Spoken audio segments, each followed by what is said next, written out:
The 1987 baseball season concludes tonight. The 7th game of the World Series under the dome in Minneapolis. The St. Louis Cardinals against the Minnesota Twins. It's McGrain against Viola. I'm Al Michaels, and isn't this the way it should be? You start at the end of February and you finish it on the 25th of October. One game for the championship.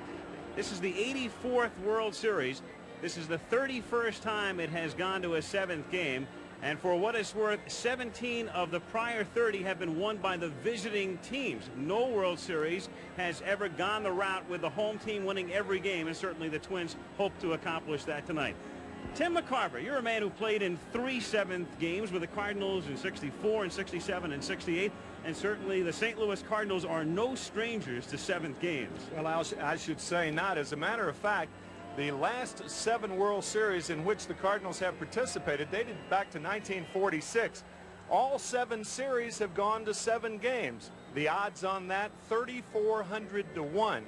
And speaking of odds, what are the odds on a rookie starting the 7th game of the World Series? Well, in the 10 series that the Cardinals have played 7 games, no rookie has ever started, and tonight it'll be Joe McGrain, the left-hander, on the mound. Joe with an 11-9 record this year. And I don't really believe that it's going to be a problem physically for McGrain tonight. I believe that facing from a mental standpoint, the intense heat that the crowd can put on young players, especially here in the Metrodome, is going to be the major problem. And if he falters early on 2 days rest, it would be Danny Cox in long relief. Well, Tim played in 3 7th games. Jim Palmer has been a part of a couple of teams. Baltimore that went to a 7th game on 2 occasions. What's the mood like in the clubhouse before a 7th game? Well, what's so interesting is about the 2 World Series that I didn't play in, but I watched, which was 1971 and 1979. We were poised to win. We had the right people out there, and we were always thwarted by 1 or 2 players. 1971, Steve Blass beat us 2-1. Roberto Clemente with great hitting. And then in 1979, Scotty McGregor on the mound for the Orioles. Willie Stargell with a home run to beat us. And if you go back to 1965 with the Twins here in Minneapolis, Sandy Koufax on 2 days rest comes out of nowhere to shut him out with 10 strikeouts, 2-0. But the most interesting thing about baseball to me as a former player is when I go back and think about a baseball season, exhibition games, about 30 of them, 162 games that you trudge through, and you battle through a playoff. Then you get to a World Series and you find yourself all of a sudden in a 7th game. You know what to do to win, but only one team can win. Put your feet up and settle back. It's a magical phrase in itself. The 7th game of the World Series.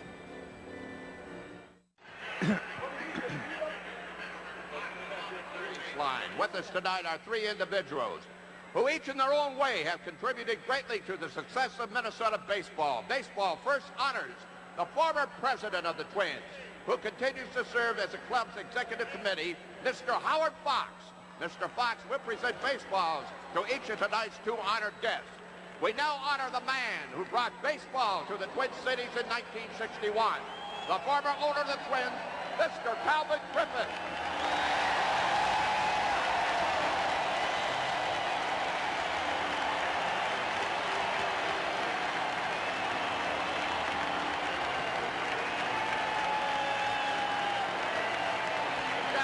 Calvin's side is a man who kept baseball in Minnesota in 1984, Mr. Carl Pohlad.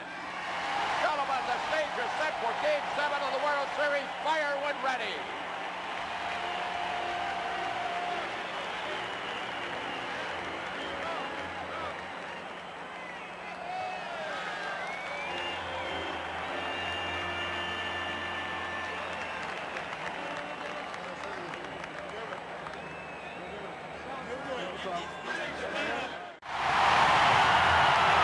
And it's on to the 7th game as the Twins to a raucous ovation. A Homer hanky waving ovation take the field.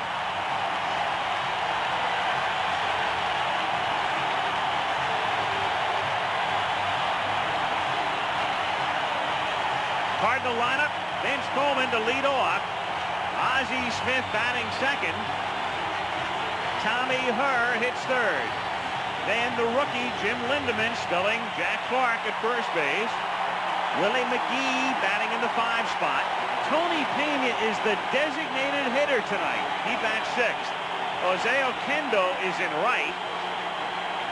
Tom Lawless, the big hero the other night in St. Louis, and Steve Lake is the catcher. It is Lake's first start in the World Series. He and McGrain work well.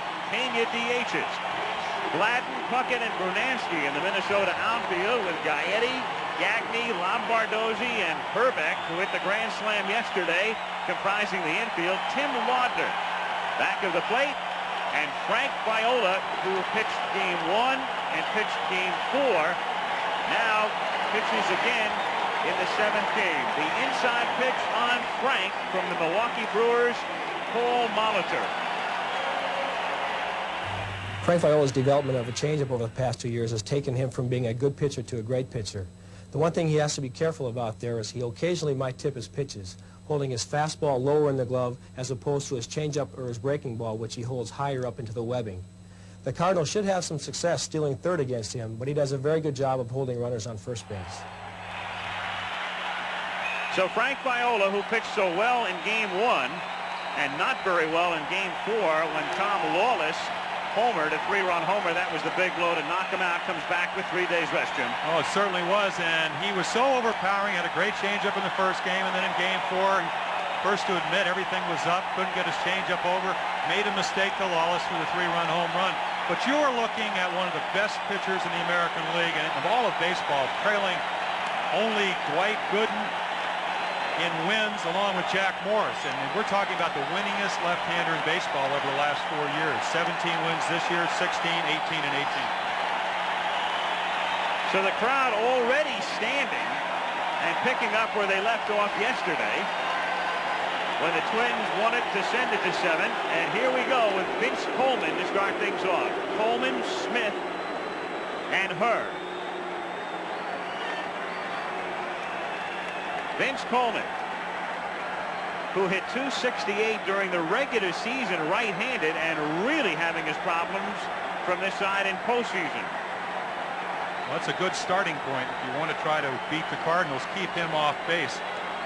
As Paul Molitor says, if you get on, Viola has a good move. Only 5 successful steals out of 21 attempts. Game 7 begins with a curve for a strike. And there must have been 1,000 flashballs popping as well. Dave Phillips, with the rotation, is the same umpire who was behind the plate in game 1. And he called that game with Viola pitching. So he knows him very well, not only from regular season, but from postseason. 0-2. Excuse me, one of the best umpires in the American League. In fact, Joe McGrain was asking, hard to believe he can't remember how he umpired back in the first game, but as Whitey said, he's sometimes on Planet 7, but a good, consistent umpire, the one you want behind the plate for a big game. Viola ahead, 0-2 on Coleman. Got him.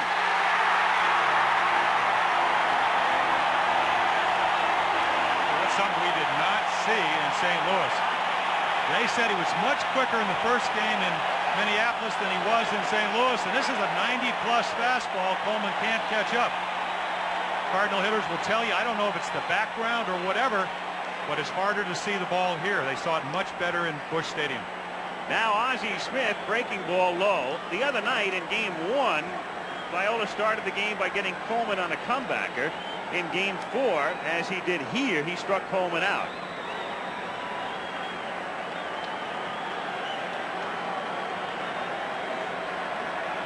Smith hit .249 this season, right-handed, .335 the other way.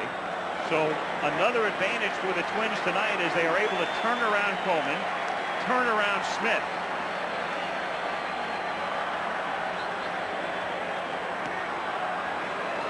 And also turn around Tommy Herr and Jose Oquendo. Together they are 2 for 25. I should say among the 4 of them. 2 for 25 from the right side. So only Willie McGee has been able to thwart the left-handed pitching of the Twins so far. In the air to right center field, Puckett moves toward the gap and gets it.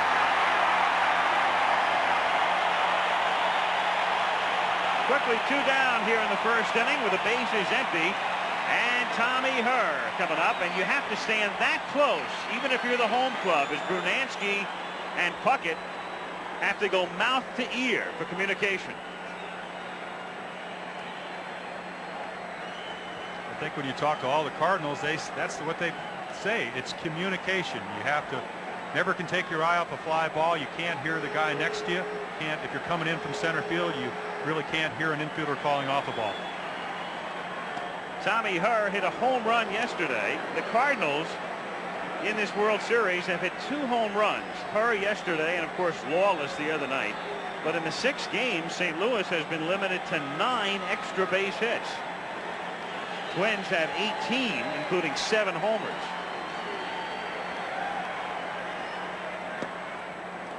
Two and oh. Well, Whitey in that interview in the pregame hit the nail on the head as you take a look at Whitey. He said we got to stay close. If we do, he thinks that the advantage tilts towards the Cardinals. They can run on just about all the relievers except maybe Schatzeder. Speaking of tilting, Whitey in a new position. He's out of his lawn chair and onto the bench. You rarely see him sitting on the bench with the players. And in between the battery of McGrain and Lake. Yeah. Little grounder to third. Gary Gaetti turns it into out number 3, and the Cardinals are gone in order after a half. St. Louis nothing, and Minnesota coming up. Lineup tonight for Minnesota. Dan Gladden leading off. It's the same lineup they used yesterday to score 11 with. Gagne batting second. Kirby Puckett had a big day. He was 4 for 4, hits third. Cleanup hitter is Gary Gaetti. DH Don Baylor, big 5th inning homer yesterday and 3 RBIs. Brunansky batting in the 6th spot. Ken Hrbek, who hit the grand slam, batting 7th. Tim Laudner does the catching. Steve Lombardozzi at second base. So the Twins very much going with the lineup which got them here, while the Cardinal lineup is obviously, because of the injuries and other problems, somewhat skewed. Joe McGrain, the pitcher, the inside pitch on him from the Padres' Tony Gwynn. I had a lot of trouble hitting Joe McGrain this year. He throws a fastball, breaking ball, changeup. But his best pitch is a fastball. And he sinks it, he runs it in and out. But I think the Minnesota Twins will have an opportunity to steal some bases against Joe. Even though he's left-handed, he's real deliberate going to the plate. Tony Gwynn, the National League batting champion, so he should know. Outfield, Coleman, McGee, and Oquendo. Infield, Lawless at third, Smith at short, Herr at second, and Lindemann at first. This is their lineup against left-handed pitching. Steve Lake does the catching with Pena as the DH and McGrain on the mound to face Dan Gladden. And Steve Lake should neutralize the weaknesses that Joe McGrain has in his move to first base. He's a better throwing catcher right now than Tony Pena. And they'll try to keep Gladden off the bases, and that's been difficult. Gladden has a hit in all 6 games. He's the only player on either team to boast of that, and he looks at a strike. Gladden, Gagne, and Puckett in the bottom of the first with no score.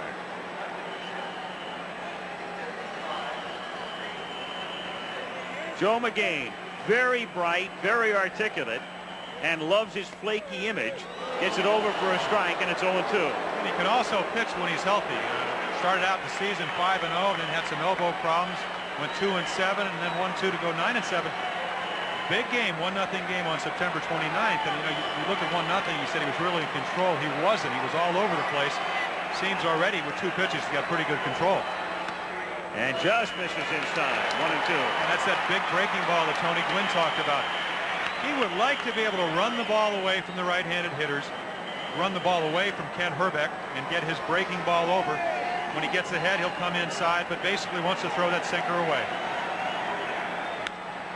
It's grounded and stopped by Lindemann. Shovels to McGrain. Nice play for the out. 1 gone here in the first inning. So they keep Gladden off the base paths, and it'll bring up Gagne. Well, that was a triple yesterday, Timmy. You see, this is almost the same swing, same ball, maybe a little bit more to the right of the bag, but instead of Dreesen being there, Lindemann is there and smothers the ball and makes a nice play. 1 out. Gagne is the hitter. Greg struggling in the series with just 4 hits. And yesterday he was 1 for 5. 1 out. Bases empty in Game 7 at the Metrodome. Think about Joe McGrain for a second. When Joe McGrain started the season, he's in the minor leagues. He's in Louisville on opening day. And here he is on closing day pitching for the World Championship. Called up when Tudor broke his leg back in April after a good spring. The injury to Tudor got McGrain to the majors earlier than Whitey Herzog had anticipated, and he made the most of the opportunity. Gagne around the bunt and missing for strike 2. He was trying to push that ball between McGrain and Lindeman. Lindeman playing deep. You can play deep with 2 strikes, but a good idea by Greg Gagne. He wants to push it, and it's a good thing to do against a left-handed pitcher because all left-handers fall toward third base. So that gives you an even bigger hole to bunt the ball between the first baseman and the pitcher.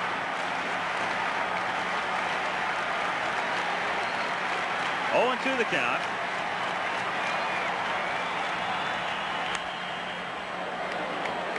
One out and the base is empty. Joe McGrain has moved around in his life. His father right now teaching at Morehead State University in Kentucky, but part of McGrain's childhood was spent in this area. And he pitched in this ballpark as a collegiate. He went to the University of Arizona and faced Minnesota a couple of years ago in the Metrodome. And he gets it. Ran it down and in on Gagne, and there are 2 gone with Kirby Puckett coming up. And this is a point that you alluded to all series, Timmy. When you get ahead, you can make the hitter expand the strike zone. Look for this ball. It's an obvious ball, but you got to go at it. Tight spin on the breaking ball. Take another look. Makes him expand the zone, and he swings at the pitcher's pitch. That's that disappearing slider. It serves as the illusion of a strike, but it's got a late break to it, similar to the idol of Joe McGrain when he was growing up, Steve Carlton. And he finally got to meet Steve, in fact, the other night in St. Louis. He did indeed. Strike. 0-1.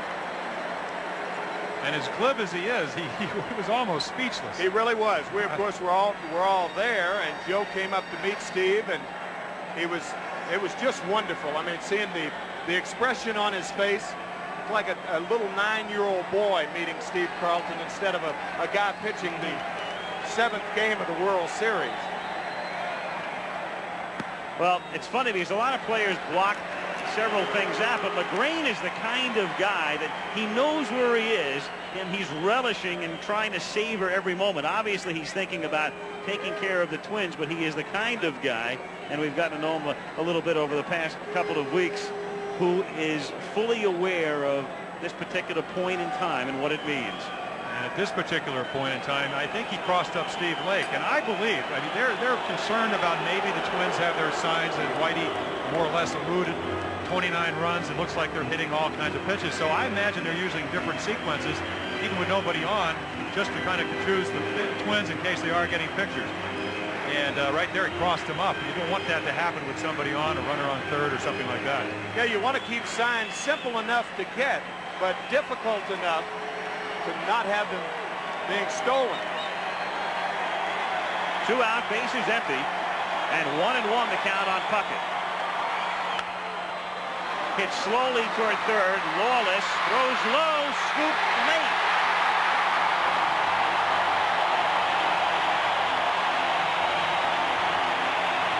Puckett beats it out for an infield single. A lot of times when infielders feel the ball, they feel the ball in the web, and instead of throwing it with 2 fingers, they throw it with 3 fingers. I think that's what happened to Lawless on that play.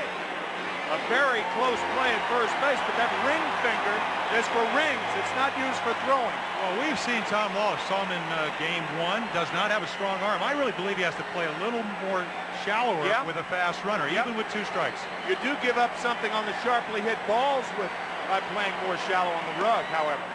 Gary Gaetti takes low, ball 1. 1-0. Oh, well, he's out. Yeah. He was out. Very close play. Again, I don't mean a radical departure from where you normally play, but a step or 2. I mean, a guy like Pendleton can play where he wants to because he's got a strong arm. Lawless doesn't have that. 2-0 the count on Gaetti. Because if you go back to the infamous fourth inning in the first game, and I was talking to McGrain, he said, "Do you think they have my signs?" And it was a roller to Lawless, then a broken bat hit up the middle, then a bad pitch, Bernansky line drive. Hrbek followed with a grounder up the middle. Not exactly a lot of hard hit balls, but what contributed was walks. 2-0 to Gaetti. 2-1.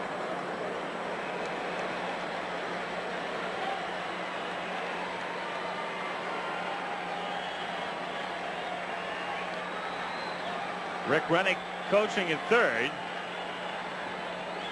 And Gaetti looking down to see if Puckett will be in motion. Rick Rennick, the third base coach, what could have been a very serious fall last night. He fell down a flight of stairs with his hands in his pockets. You see a black eye, his right eye black, so we're thankful that Rick's not hurt. 2-1 the count. And that's hit toward the gap in right center field, but racing over is Oquendo, and he makes the catch.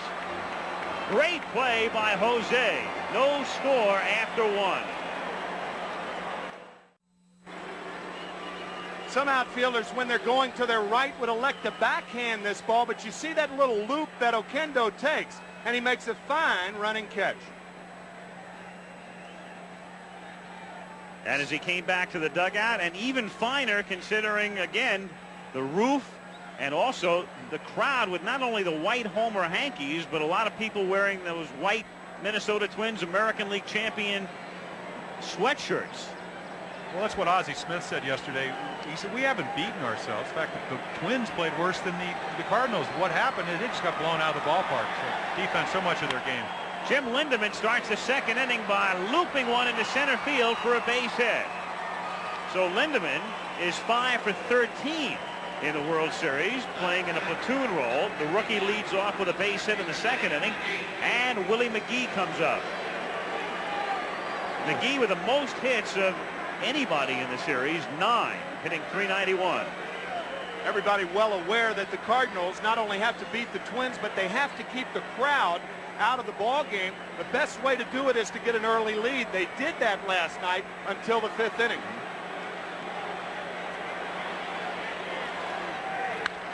That's line in the left for a base hit. Gladden fields on the hop. Lindemann stops at second. And so the first two Cardinals get on here in the second inning. And it will bring up Tony Pena, who is the designated hitter. Well, exactly what Frank Viola was afraid of. And you can see Dick Such saying up. You take another look. 2 high pitches. One to Lindemann, one to McGee. Look where it is. He has to be down in the strike zone. That's belt high in the middle of the plate. He cannot live there and be successful. Third consecutive start with 3 days rest. He said it doesn't make a whole lot of difference if you do it regularly over the course of a season. He has not done it. About the 5th or 6th time he's done it all year.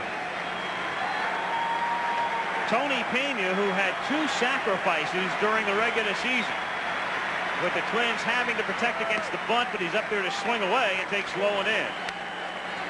Nick Leyva flashing the signs from third, with Hrbek having to play in and Gaetti as well at first and third. A lot of times what determines whether you bunt or not is who's following you. I doubt that they'll bunt here with the bottom part of the order coming up.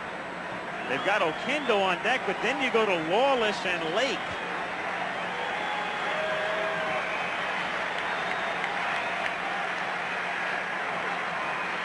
Curve is hit to left field and down the line and deep, and it is a foul ball.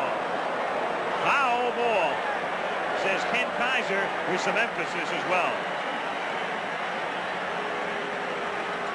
Again, another ball hit hard, a high curveball. Good idea, 1-0 to come back with a curveball, but not in the position where he threw it. As you see the ball hooking, Viola gets away with a bad pitch. Pena out in front a little bit. He's not a pull hitter. We've been seeing him drive the ball to right field. Tom Kelly told me before the game that they will try to get Pena out with breaking balls. Too many fastballs have been fed to Tony so far in this series. Another fastball, though, is wrapped into center for a base hit. Lindemann around third comes in to score. Stopping at second is McGee. Cardinals lead 1-0.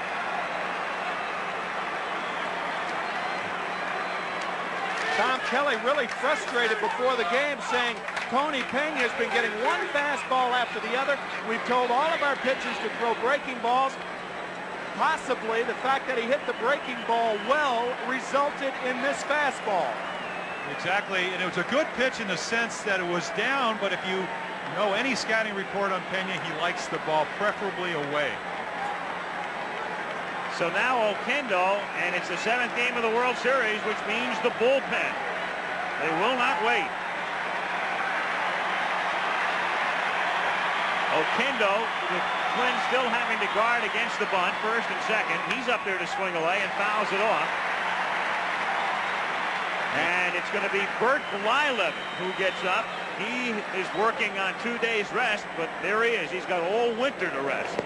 Well, he was ready yesterday. In fact, he put his spikes on. They said, no way we will use you. He said, just in case, and now he's up and throwing.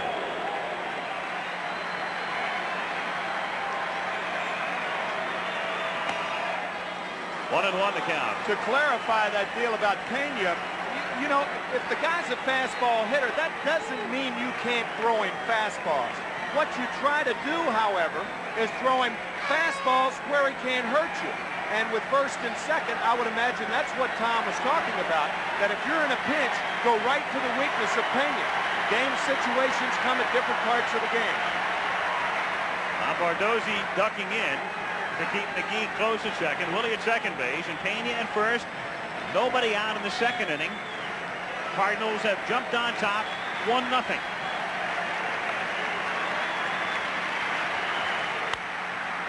Popped up, and the infield fly rule is in effect. Hrbek makes it official. One away in the second inning. I don't know if the Twins could hear each other, but Hrbek was going to make sure Lombardozzi didn't come anywhere near him. And had Lombo come over, he would have gotten a black eye. Well, that's the difference. You'll see Hrbek never, ever take his eye off the ball. You can't do that here. And that's the problems that visiting teams have. You take your eye off the ball, you never pick it up again. One of the great lines during the playoffs was a banner saying, Hrbek, buy a vowel. All he has to do is look at his neighbor at second base. He can give him a couple. Bardozzi, or borrow one from Oquendo, maybe. Yeah. Lawless takes a strike, and the count 0-1. And the last time Lawless faced Viola, Busch Stadium erupted in Game 4. 3-run homer. 0-1 high fastball. I got the message right there that Viola was not throwing that well, only in the sense that he wasn't behind. Lawless, not a home run hitter, only 2 hits before that. Jumped on a high fastball and hit it about 365, 70 feet. Enough. In the air to right center field and deep, but Puckett has room and makes the catch on the track. McGee tags and goes to third. Pena retreats to first. So Tom Lawless, a deep drive again off Viola, but this time a long out, and it will bring up Steve Lake with runners at first and third and 2 down. Definitely a high ball hitter. This one, you can see where this one ends up. If he pulls it, it's a home run, but Viola went away up in the strike zone. Similar pitch that he hit for a home run, but instead of being inside, it was out in the outside part of the plate. I think Lautner out talking to Viola now and telling not only Viola, but Gagne and Lombardozzi what he's going to do in case Pena tries to go to second. And the Cardinals tried to get a cheap run, which they may do with Steve Lake hitting. Steve's first postseason at bat.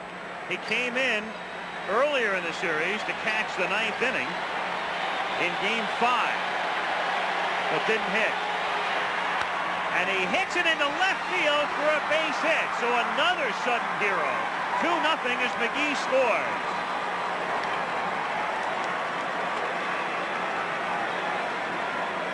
Steve Lake.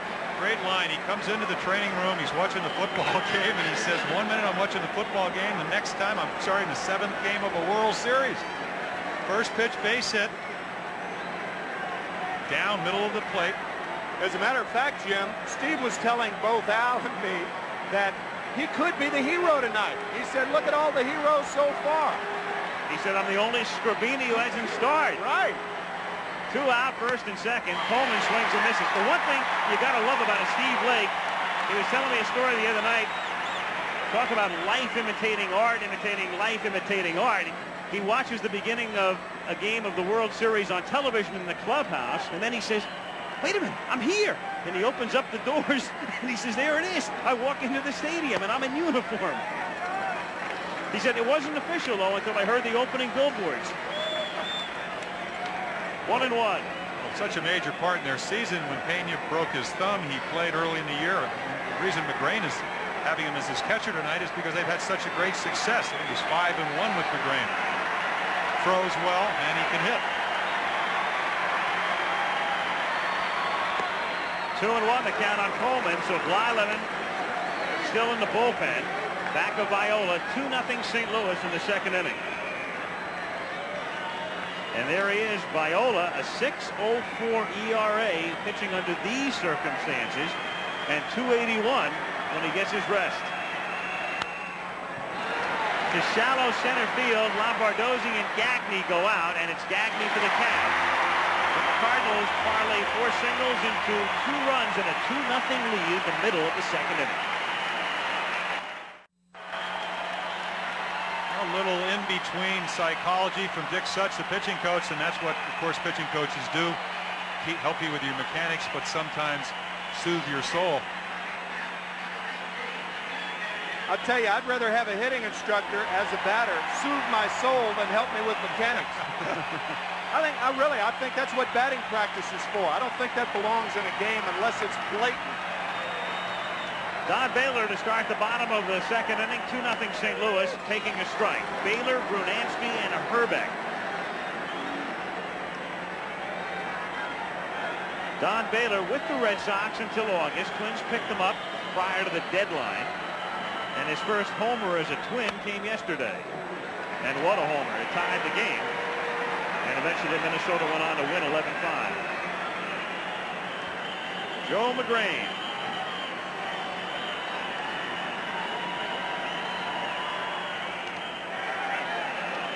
And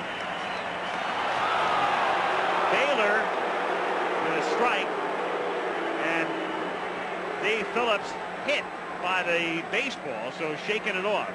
Well, breaking ball with 1 strike. You can't really see from that angle, but this is why, even though he's hit, and you'll watch the ball spin away and hit Davey Phillips, first thing he does is look at the first base umpire for some help. Right there out of frame, even though he's probably hurting, and he gets the affirmation from Lee Wire. Great, in the line of duty. In agony, he still makes the call, and Baylor gets hit by the pitch. And that's nothing new. What about the 226th time in his career? Anytime you work Baylor inside, you're going to run that risk. It's one of his defensive measures, really, and that's not applicable here because it's a breaking ball, but his big weakness is up and in, so he just turns into the ball and takes that away from the opposing pitcher. That time a breaking ball hits him in the foot. Yeah, Jimmy, Don was hit 255 times. As a matter of fact, he broke Ron Hunt's record. Hunter was hit 243 times. But usually it's not hit in that particular fashion with the breaking ball down and in. Brunansky. Fastball low, 1-0. McGrain's reaction after hitting Baylor.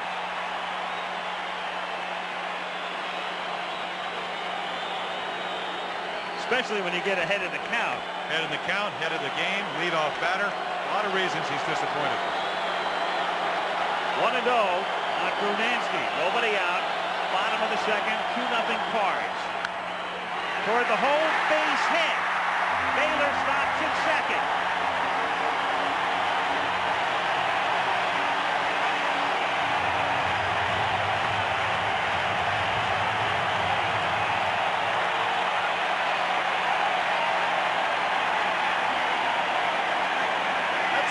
The Twins in this ballpark, they refuse to let you take the crowd out of the game. They bounced right back last night, and they're trying to do it again this evening. Kent Herbeck, first and second, and nobody out.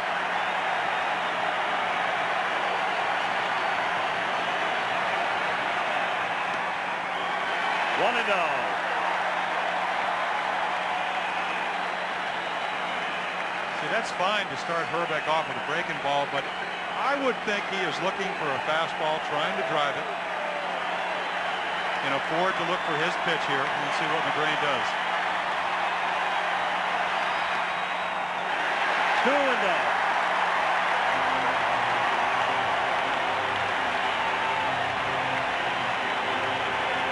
Wallace visits McGrain.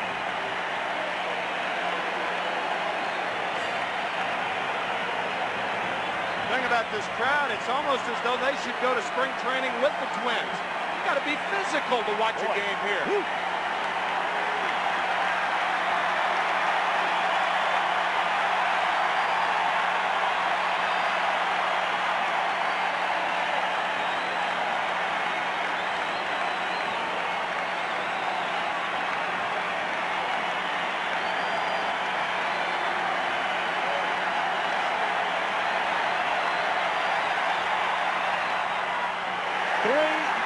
It's a check swing and a strike called by McSherry at third, and is Hrbek angry? I don't know how Phillips can hear him. I think all his anger is directed at John McSherry, the third base coach. I didn't think so. What do you think, Jim? Now you'll be able to tell better from here. Did he go across home plate? I don't think that's a swing. I don't either. Again, the guy that had the best view in the ballpark is John McSherry, and he called it. Didn't make Kent happy. 2-1. 2-2. What's interesting, after you hit a grand slam, you've been in a slump, you'd think you're not aggressive enough. You can see right there, one hit at the 13s, and that's the grand slam off Kent Daly yesterday. He's taken some close pitches you think he'd swing at, not to criticize him, but he's been very patient. 3-2 on Hrbek. Send the runners here? I don't. It's tough. Even though you do have a double play hitter hitting, you got a ground ball pitcher. Hrbek struck out 60 times, not that much for a power hitter, but he grounded into 13 double plays. Tough ball here.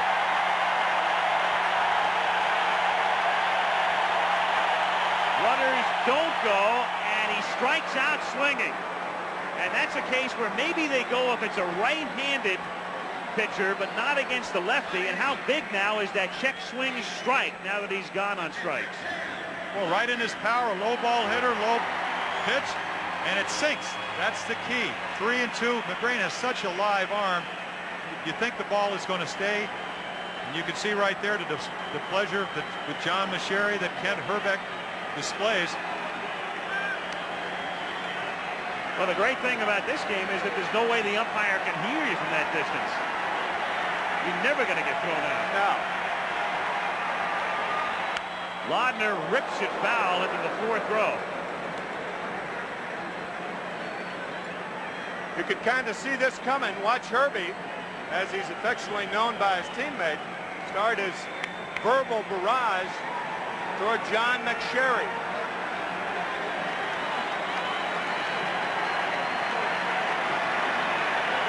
McSherry, part of the heftiest umpiring crew in history. Strike 2. 0-2 on Laudner. Tim did not join the hit parade yesterday.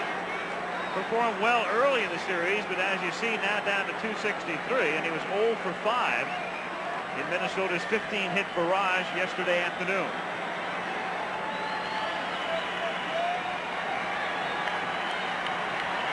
Baylor is at second.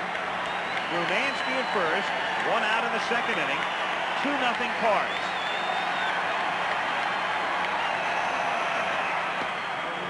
One and 2.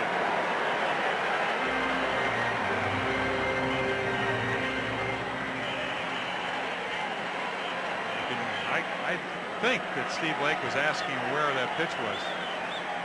Again, it's very hard to talk to a catcher or a catcher talking to an umpire, but that curveball, the only place it was around the plate. Pretty good pitch.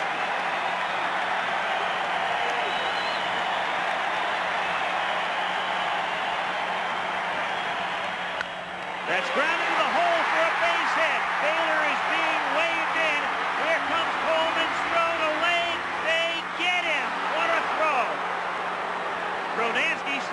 second.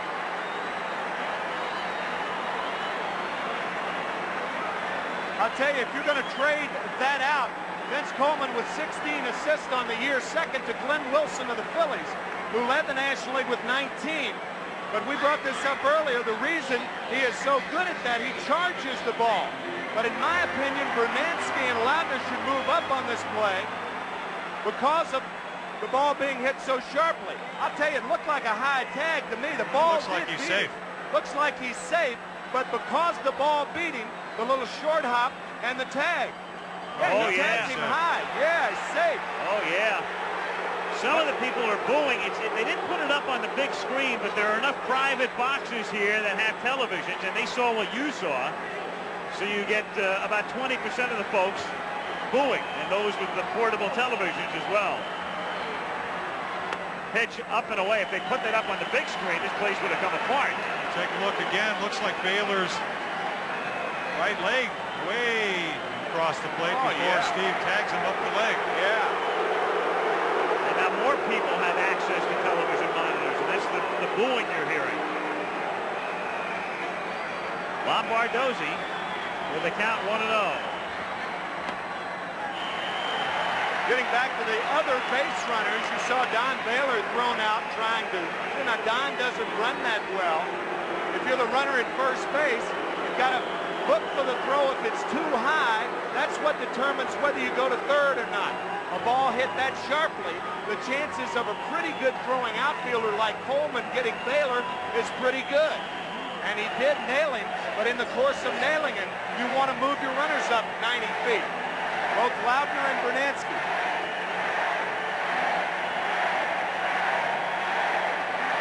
Crowd is chanting safe, safe, safe. He was. But the ball beat him by such a large margin, I can understand how Davy Phillips missed that call. And that's the type of call. It's not that uncommon. You see that play happen a lot. High tag, foot there, but out. 2-0 on Lombardozzi. And that's wrapped into center field for a base hit. Bernansky will come in to score, throw in the second, getting back in there safely is Lautner.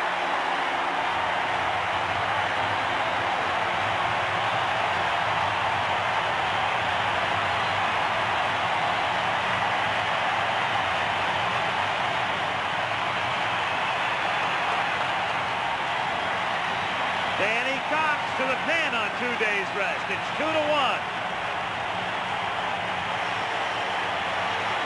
Oh, the first bad pitch, the truly bad pitch. Look where it is, belt high, middle of the plate.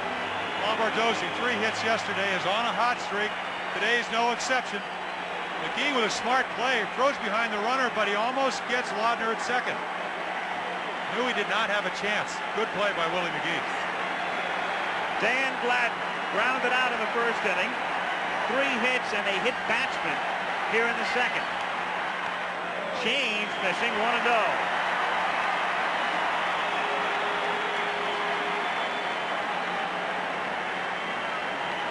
Whitey, a new posture, a new position, but he has to send Cox to the pen.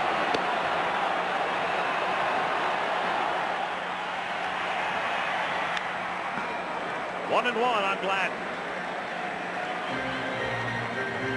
This has the makings, at least at the outset, of a very wild game. You've got Viola definitely struggling, working on 3 days rest. The rookie McGrain, the long man with 2 days rest in Cox. And the Metrodome.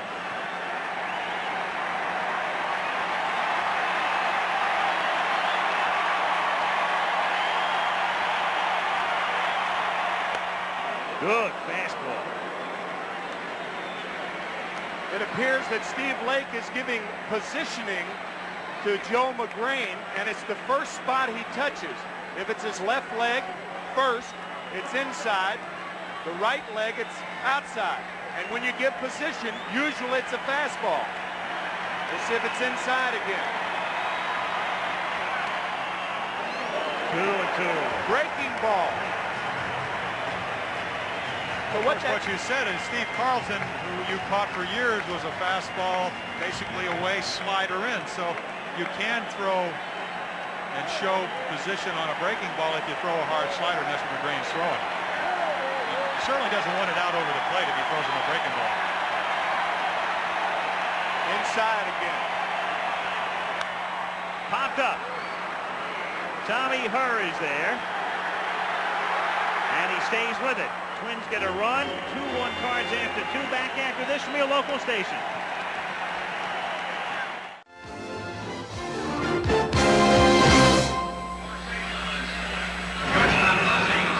Not only do you at home have the best view of that play with Baylor sliding in, but you would think Davey Phillips would have the same view of that play. The difference is it's happening much quicker. We mentioned that no World Series has ever gone the distance with the home team winning every game. They've come close on those 4 occasions, but in each instance, the visiting team won Game 7. Ozzie Smith starts the third with a chopper to third, and he's thrown out by Gaetti. Watch him play every day, and you really appreciate him. The G-Man. I only had to watch him about 13 games a year, and I appreciate it. But Ozzie Smith, the only way to hit this ball, and you see Gaetti backpedal playing in for the bunt, and an awfully strong arm.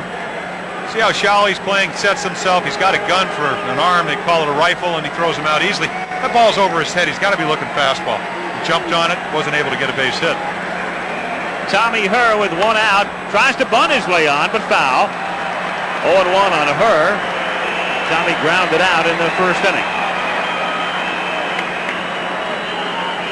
1 out, bases empty. We're in the 3rd inning of Game 7. Cardinals on top, 2-1.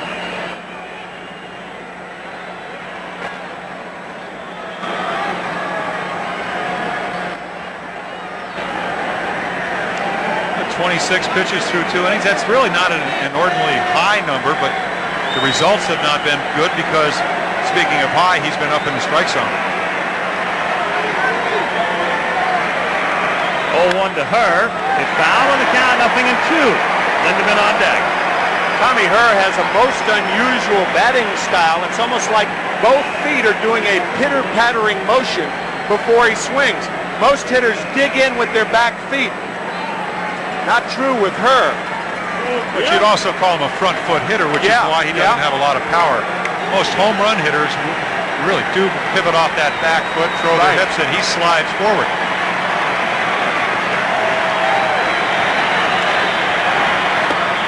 One and two. Again, does not have the physical characteristics or makeup of a home run hitter, and he does what he does best, which is hit the ball back up the middle, Busch Stadium being a huge ballpark. A lot of times there you see that little pitter-patter motion of Tommy Herr. It's almost a rhythm. Half swing foul. A lot of times what determines whether a guy's going to be a home run hitter or not is not only power, it's lift in the swing. And as Jim pointed out, with that much movement, you're more likely to hit the top half of the ball and therefore not have as much lift as if you were to hit off your back leg. He got a little bit of lift yesterday. Batting from the left side, he lifted it right into the upper deck. Gave the Cardinals a momentary lift. As a matter of fact. Foul away again, and still a ball and 2 strikes on Tommy Herr. 2 runs, 4 hits for the Cards. 1 run, 4 hits for the Twins. Twins are trying to win their first ever World Series title since moving to Minnesota. The only time that this franchise has won a World Championship was back in 1924 when they were the Washington Senators. Cards, of course, have won it as recently as 1982. And that's line foul.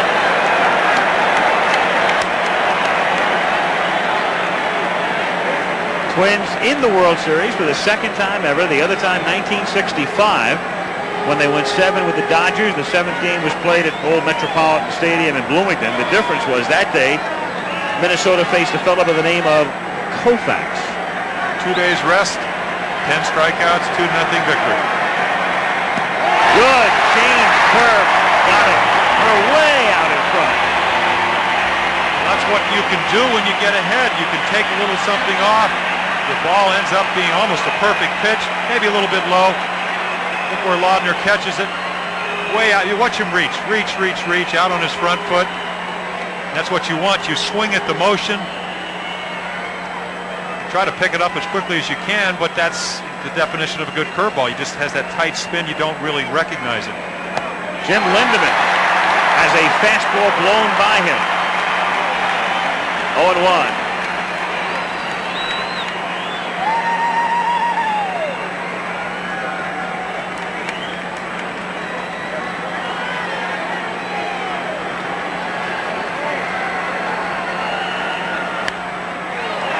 Foul, and it's 0-2. What's Lindemann's future? Well, they think of him as a right fielder. He's playing first base in the series because of the absence of Clark. And there is Jack Clark, ineligible for the series, and also a free agent.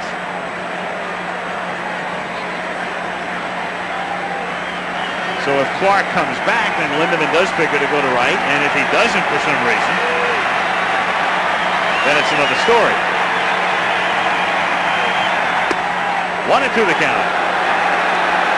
I've been very impressed with Jim Lindemann. He's battled all year long. He had a great spring training, great winter season. Of course, that is in the major leagues. You can see the postseason numbers, so he's really helped him get to the 7th game. The back problems have bothered him all year, and apparently you see him with the hot packs every day. Good, quick bat.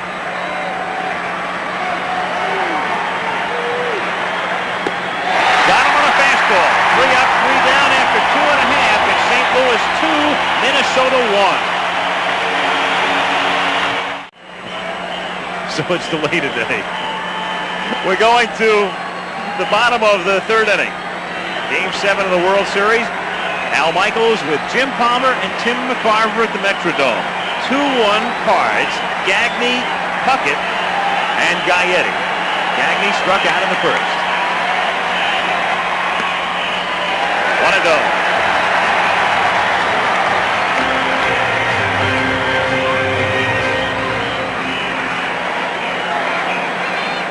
Rookie Joe McGrain, 23 years old.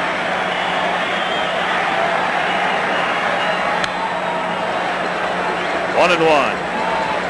It's a funny game with McGrain pitching in the 7th game of the World Series. The crowd serenaded Roy Smalley of the Twins on his 35th birthday today. He's not in the lineup, but he has finally, after a long career, made it to the World Series. Then you take a look at, as we said yesterday, Gene Mott, a great manager for our money. And he's never been there. Takes funny twists and turns. And then there's Tom Kelly, a rookie manager at the age of 37, managing in the World Series and a possible world title. It's almost cruel the way Gene Mott has been treated in postseason play, as you see, Tom, who could, if he wins this game, become the youngest manager since Lou Boudreau. Lou was 31 back in 1948, but he was a playing manager. Got him.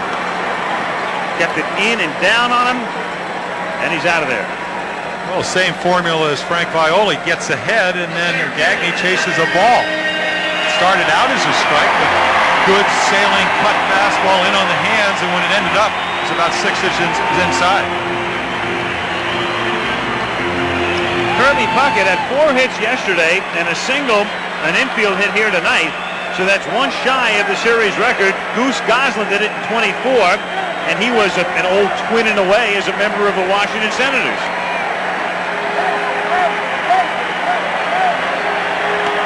Strike. Not until the World Series, doing a little preparation, did I read about that 1924 World Series and how the Washington Senators won. 2 bad hops. One to tie it over Freddie Lindstrom's head. The other one scored Muddy Rule on a bad hop single in the 12th inning, and the winning pitcher, Walter Johnson. They beat the New York Giants, and that's the last time a 7th game in the World Series went to extra innings. 2nd and last time. Puckett drives it to deep center field. McGee goes all the way back, leaps up, and has it. Willie McGee does what Kirby Puckett does to so many in the American League. He robs them. We saw how great a center fielder on the effort he made the other night in St. Louis. Right there, a little premature jump, but boy, does he get up there. Talking triple. And it's so true with another angle. You see a little short of the warning track. Not sure of the field here as much as he would in Busch Stadium. About Kirby Puckett, they said when he gets hot, and we've seen the 5 hits, it doesn't matter what you throw up there. I mean, that was a low and away curveball and went out and raked it almost 410 feet to center field. Gaetti with 2 out and the bases empty. Lake taking that shot. Willie McGee. And there are a few guys who can appreciate that play more than Puckett because he's looked at that play from the other end a lot. This is a wonderful city to come to unless you're an outfielder.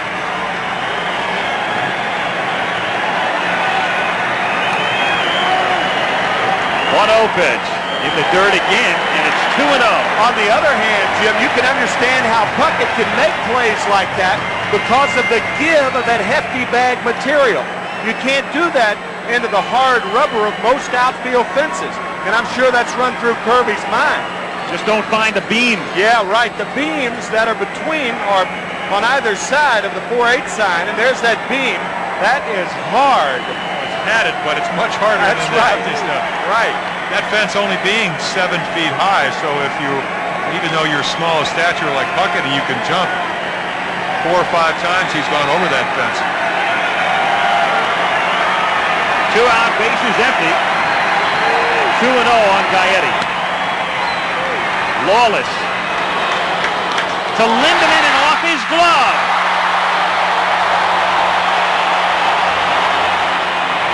So a not-so-routine play, as it turns out. And that's an error on Lindemann. The scoring is an assist on Lawless. That's the way a play like that is scored. And then E3. We've talked about the lack of arm strength. Right there, it gets the ball to him plenty of times, and he just drops it into the runner, but not that much that he shouldn't come up with it. Not exactly very smooth footwork, Timmy. That's his 3rd error, and the Cardinals have made 6. Lindemann has half of it. Yeah, it was almost like he was crossing across. It really looked awkward going after the ball. It looked like he reached before he really saw the throw. He made a stretch right. and then couldn't adjust. Don Baylor with 2 out takes low, ball 1.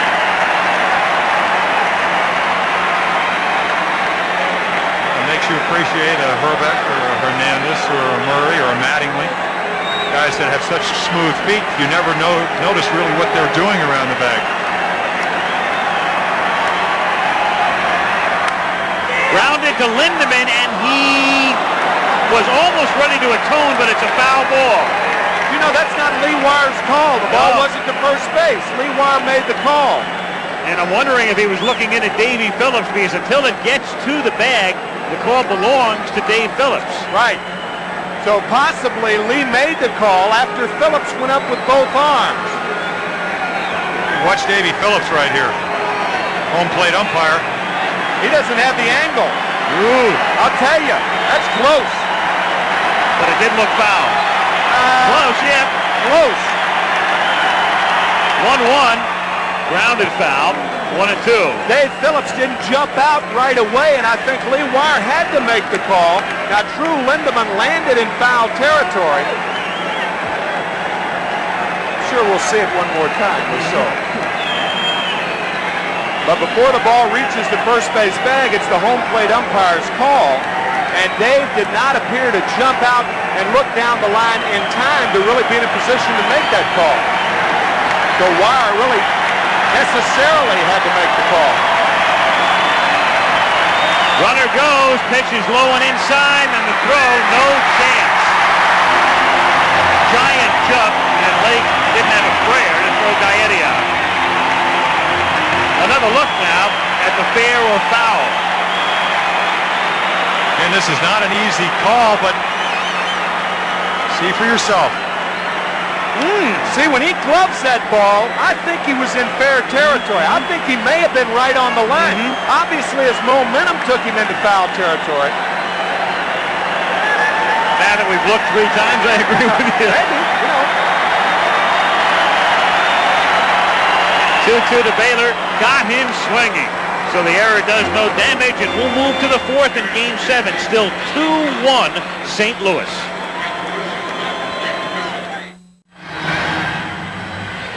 The key may be here. Watch Dave Phillips, the home plate umpire. As the ball approaches first base, Phillips doesn't get in the proper position to make that call. Consequently, Wire's not in the right position, and Phillips' arms go up after Wire makes the call.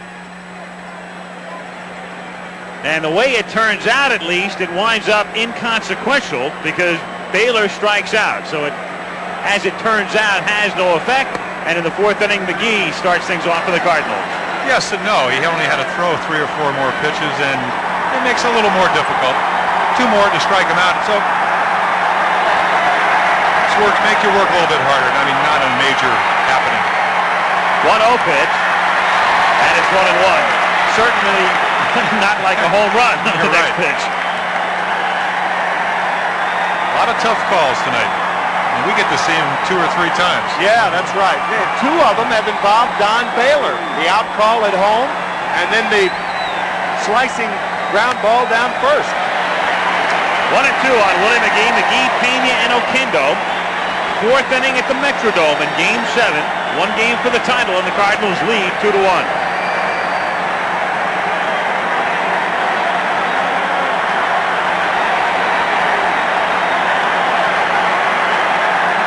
Viola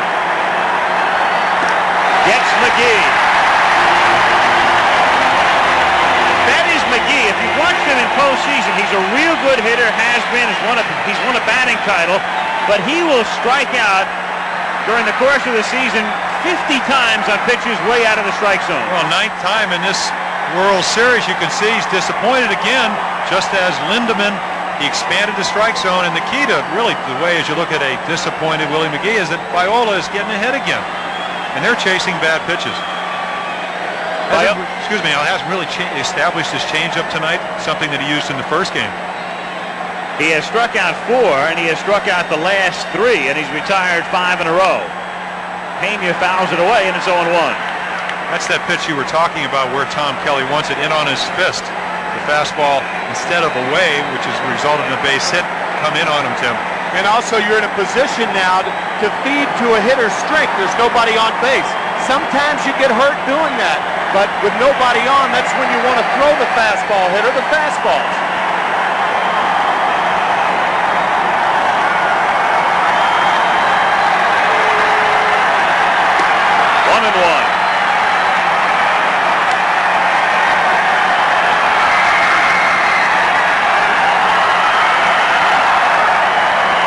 As if they need more reason to make noise, a wave rolls around the Metrodome.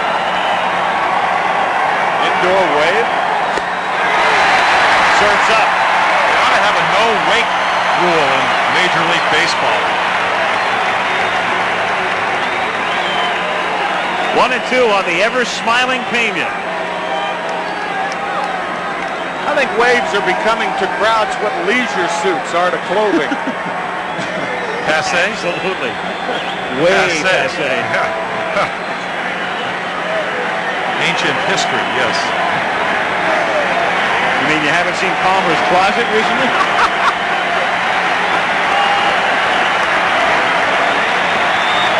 1-2 to count on Pena. Got it. And boy, is he insane.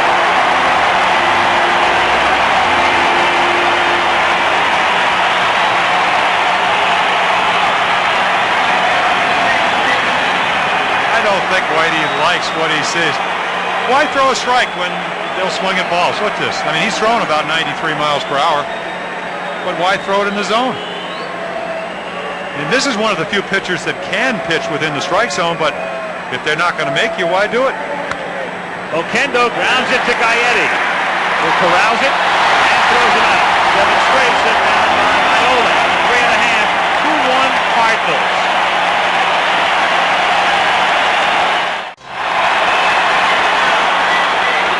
We're going to the bottom of the 4th. Al Michaels, Jim Palmer, and Tim McCarver. Game 7 of the World Series. Tom Brunansky leads off for the Twins with the Cardinals on top 2-1. and he hits it in the air to shallow left field. Coleman comes charging in, puts it away. One pitch and one gone, and it will bring up Kent Hrbek.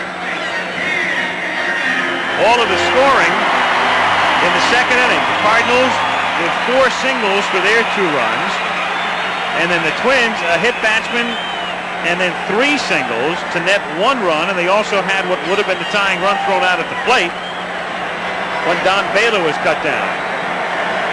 I say would have been the tying run. That would have been the first run, and then they subsequently scored. And Hrbek, of all things, bunts to try to get on, and he's out. Lefty against lefty, and even though he took Daly deep yesterday, he was struck out by McGrain in the second, and he figured he would try to cross him up. Well, excellent play by McGrain. 6-6, bounces off the mound. You can see where Lawless is playing. He gets a better bunt down, but you work on this all spring and pays off in the 7th game of a World Series. Not an easy play. You got to turn around and wheel, pick up the first baseman. Hrbek does not run that well, and he makes an excellent throw to Lindemann. So 2 down, bases empty in the bottom of the 4th inning. Laudner the hitter.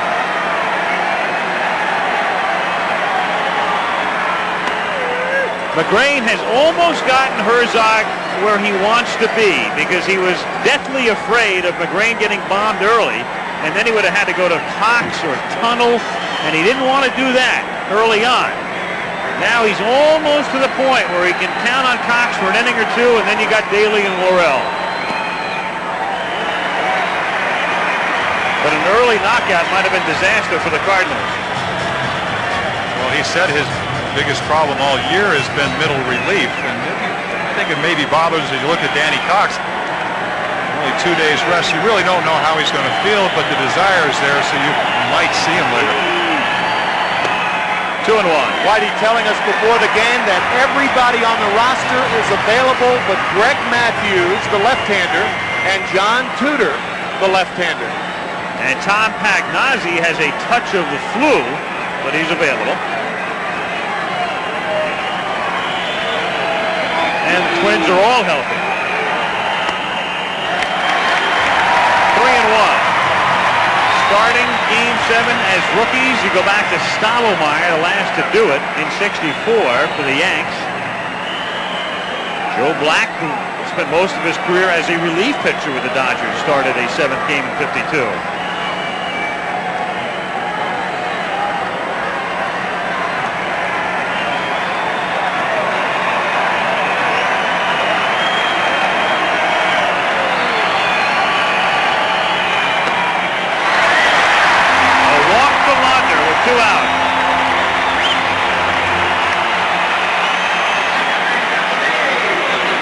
Lombardozzi comes up. He singled in the second inning, and yesterday he was 3 for 4. Steve's brother Chris, a second baseman in the New York Yankee chain, 21 years old, and at the game this evening, as are his parents. His parents look like his brother and sister. They really do. Laudner with no speed. Lindemann can afford to play behind him.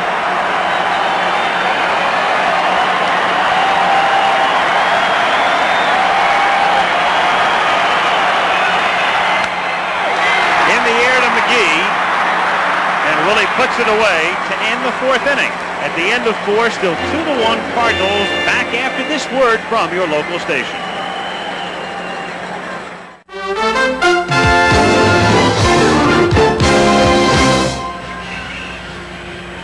You know, before the game, we talked about the mood before a 7th game. It's a tight game. What is the mood in the dugout in the middle of a tight 7th game? I think apprehension. I mean, the trend here in this World Series has been big innings, and they've both been able to stay away from it.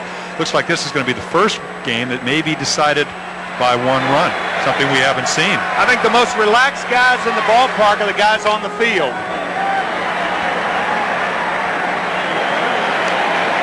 Fifth inning, and Lawless, the number 8 hitter, to be followed by Lake and Coleman. 2-1 St. Louis. Lawless flied out in the second inning. Frank Viola, who has set down the last 7. Lawless pops it up, and it's Hrbek in foul territory. in the second inning. He gave up 4 base hits, almost all of them on strikes in the strike zone. Now he has stayed out of the strike zone, thrown enough strikes to get ahead, and they are expanding the strike zone. That ball's almost over Lawless's head. So he's throwing well, and they're expanding the strike zone, and it's been a good result for Frank Viola and the Twins. Steve Lake now.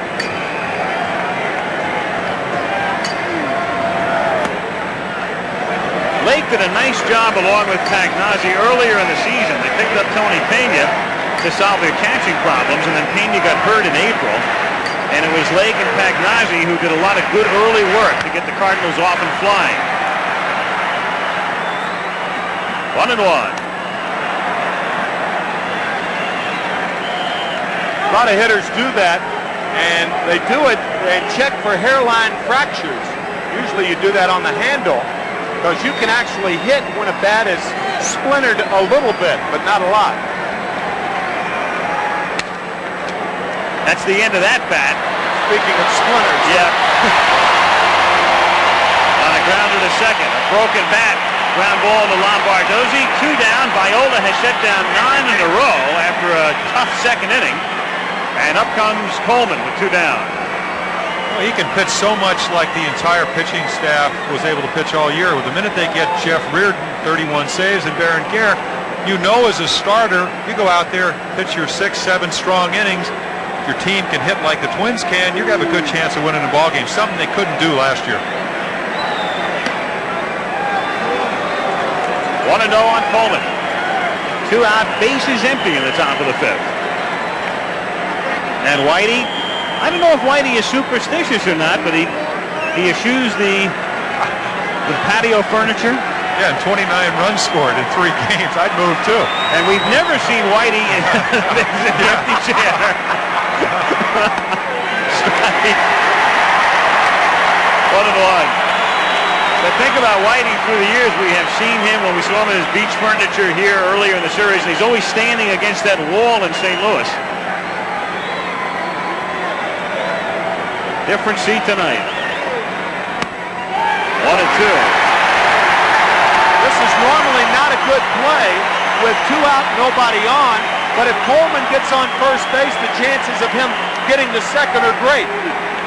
So that's why a bunt with 2 out, nobody on for a guy like Vince Coleman is a pretty good play. If Tim Laudner did it, or Jim Lindemann or somebody, it would be a bad play.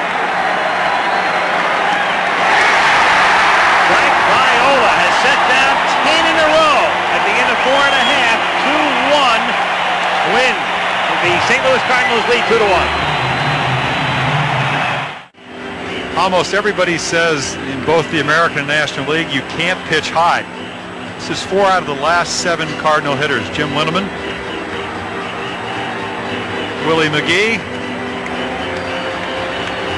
Take a look at Tony Pena. And to end it, Vince Coleman. Tell that to Frank Sciola, as we saw the sign in the stand say. In the running for the Cy Young Award in the American League, along with many others. In the running, but the votes are in. They just haven't been announced yet. Dan Gladden takes inside. 1-0. Gladden, Gagne, and Puckett, bottom of the 5th inning, and Danny Cox is throwing in the pen.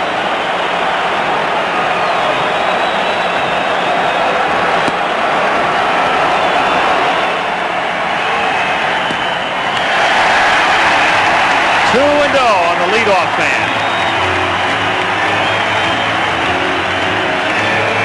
McGrain has faced 18 men through 4. It means he's going through the lineup now for the 3rd time.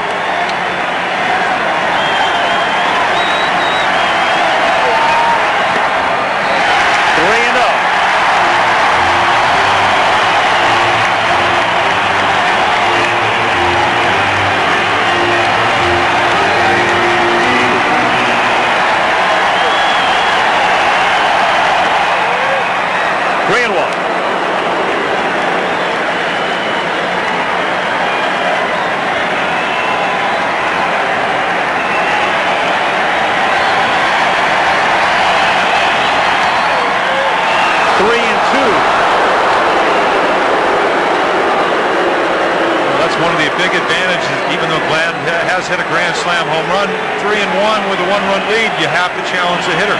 So you throw it to the middle of the plate, hope you get a strike, and he did.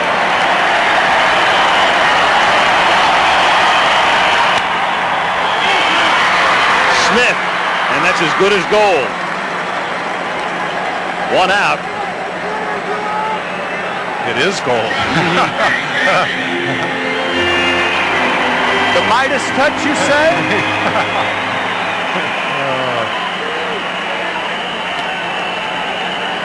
Well, it's so obvious after seeing him play 7 consecutive games. He just plays so differently than other shortstops. Acrobatically, jumping over runners, threw from midair the other day. Gagne with 1 out. Gagne has struck out twice. To the right side, confusion by Lindeman. McGrain covers, and no, safe. McGrain thought he was there. Wire says no. Lindeman didn't know which way to go. He started at first, then he went for the ball. He didn't know where to be. And then he complicates it with a bad throw. It's behind Joe McGrain, and McGrain has to reach back for the ball, and then he can't find first base, or at least it didn't appear that he found it. See right here, he breaks right away. Sinker down and in. There you can see him moving. You're taught to do that in spring training, any ball to the right side. Now, watch where the throw is. Left-handed, should be on that side. Right there, he doesn't look like he sees the bag, and when he gets there, if he ever does, Gagne's across the bag. See, he can't see it. If the throw was out in front of him, he would have had a chance to catch it. Oh, I don't know. I don't know. Yeah, it looked like he did touch it. Well, he did, but and the replay shows it, but it wasn't done the proper way. So what you do is you give Lee Wire a confused look. Instead of just going over there and making it routine. Now watch this. He's moving. They're talking about Lee Wire. He's looking at the play, but it's not exactly a kick the bag and get off the bag like you're supposed to do. He made the play very difficult, but the play should have been called. Well, Jim Lindeman made it difficult. Yes. McGrain did everything he could to make it well, and he's out of there. It's a confused look and a hook. In comes Danny Cox with 1 out in the 5th. Happy trails to... Well, the responsibility right here, of course, is the throw's a little bit behind him. It looks like the Tucson two-step. Tried to tag it with his right leg, brushes it with his left. Again, this is the pitcher's play to call. The minute the ball is hit, you yell, I got it, you take it. And the play develops late. It looks like he brushes the base and then argues with Lee Wire. Again, didn't give him a good look, but it did appear he was out.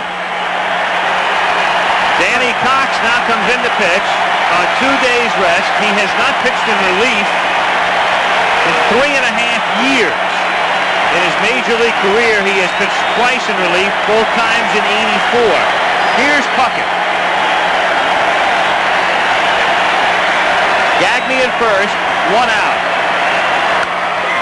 Ripped toward the gap in right center field for extra bases, up against the fence.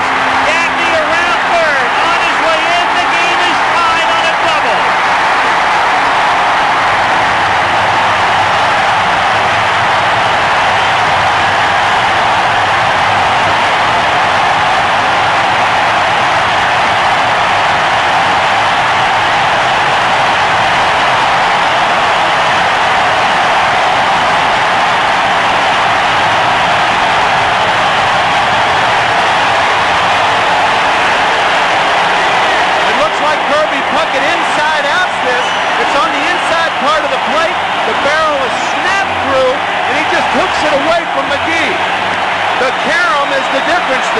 Because the wall does not allow the ball to come back to McGee, Gagne scores easily. So tied at 2, Puckett at second, and here's Gaetti, who is 0 for 2. 0-1.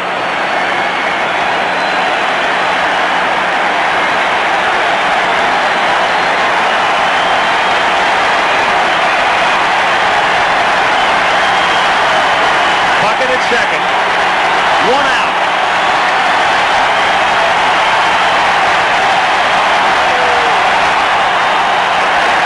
One and one.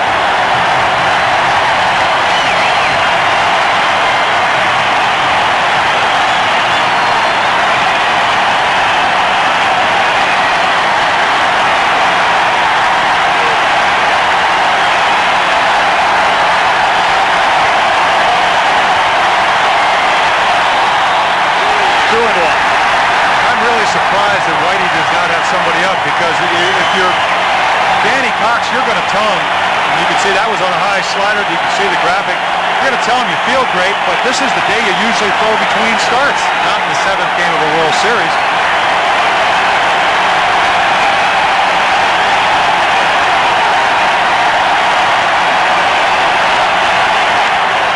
Off his foot, foul ball. The point I'm trying to make is you just don't know how you're going to feel. It's not something you've done before, at least not in recent years. So the will is there, but is the stuff there? And Whitey has 1 out in the bottom of the 5th inning. So he has at least 4 2/3 innings. And he's got Worrell and he has Daly.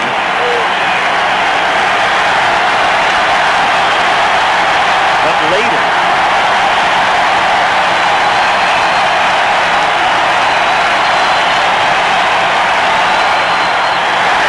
Blocked by Lake. Jim, I don't know of anybody who knows any better what it's like to be a starting pitcher and come in relief like you did in the '83 series.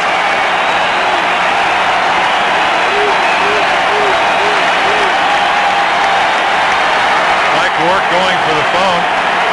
That's Todd Worrell, who we may see later. Their #1 right-handed stopper is Mike Rourke. Goes up with a lefty. That would mean either Daly or Horton. Right.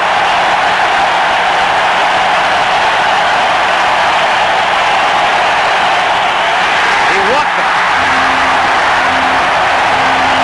Well, I came in 83. I've been used in relief towards the end of the year. I remember a playoff game where I pitched one day and came back the next day and pitched actually better the day I relieved. But in this ballpark, a small park, if you don't know what kind of fastball you have and you're doing something that you're unaccustomed to, you end up walking guys. And when you walk guys, you have big innings. And every game in this World Series has been decided by big innings. 2-2. Daly gets up in the bullpen. With Puckett at second and Gaiani at first and Don Baylor at the plate.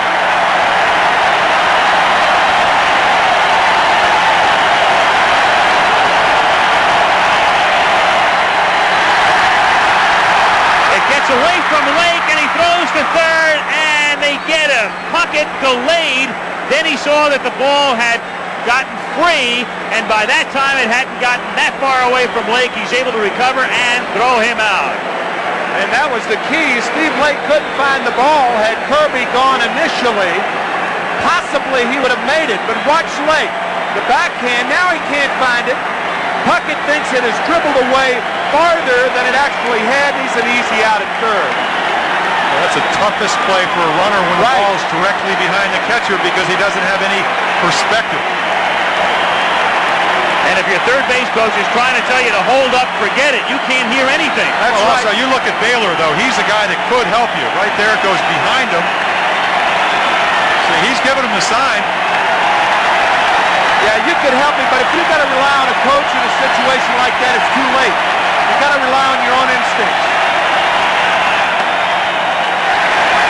2-0 the count. That ball looked like it came up and hit Davy Phillips, as a matter of fact. Otherwise, it probably rolls a little farther away.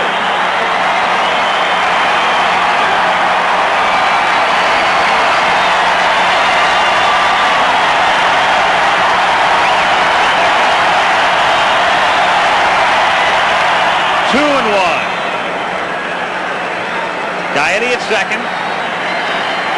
2 down. Tied at 2 in the 5th. Best time to nail a runner if you're a catcher is when there are 2 outs, because the runner at second base is going on contact. Watch this ball come up and actually hit Davy Phillips. Otherwise, it's really a wild pitch, a legitimate one. Second, third, 1 out. Side of the mask. Yeah. Taylor loops it into left field for a base hit. Coleman charges. Here comes the throw home, and he is out. Lake holds the ball. Woo! What a play by Lake. You've got Gaiani coming in full speed, and nobody plays the game like Gaiani. And Steve Lake charged and threw and keeps the Cardinals tied at 2. The ball was not hit sharply. Now watch Gaetti come trucking home. Coleman, as we pointed out, charges the ball well, and a catcher, all he wants to do is get it in his bare hand. The catcher's mitt is not designed for a slap tag. That's why it's a remarkable play by Steve Lake. Gaetti has every right to nail Lake in that situation. Nothing else you can do. Ozzie Smith hits a pop-up, caught by Gagne. 1 out in the top of the 6th, and Tommy Herr coming up. Watch the bench after Gaetti goes in hard to Lake. Watch the Cardinal bench.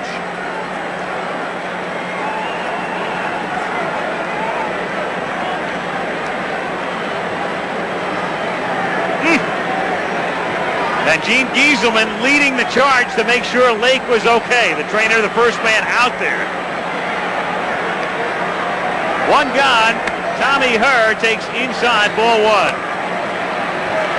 Smelling salts, you betcha. Another look as Lake does what he has to, and so does Gaetti. Reminds me of the 70 All-Star game, Fosse and Rose. Similar shot. Well, we were talking about Lake before he of the Life Imitates Art, watching the open of the game on television, then going through the double doors. He wishes this was art right now. But it's life. And he's feeling it.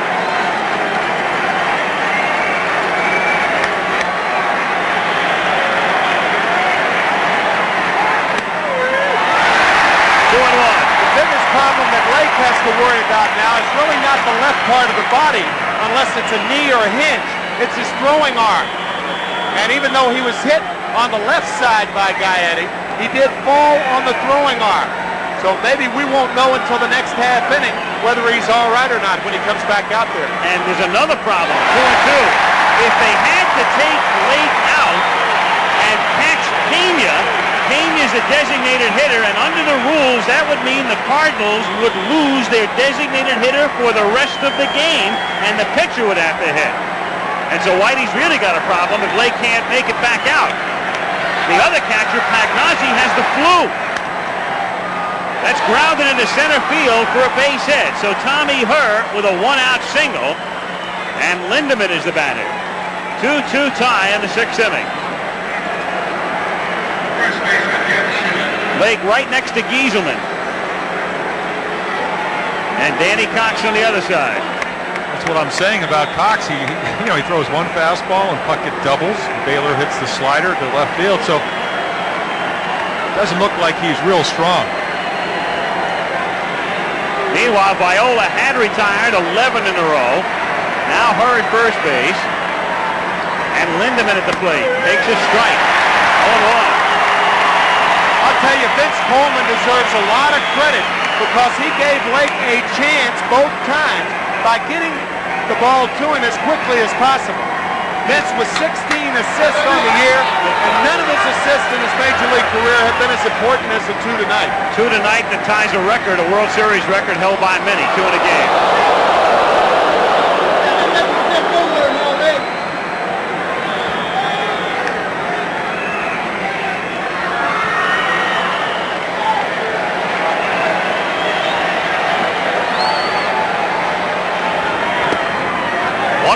On Jim Lindemann.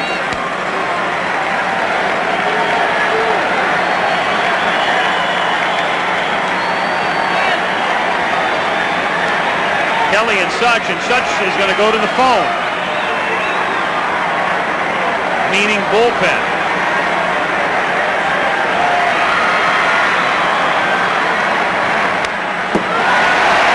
Meaning Berenguer.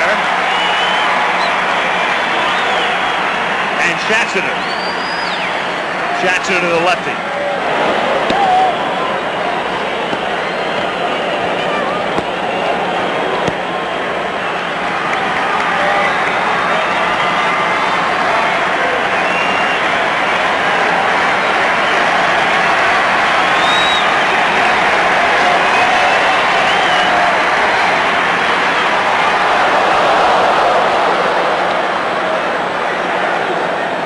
by Hrbek.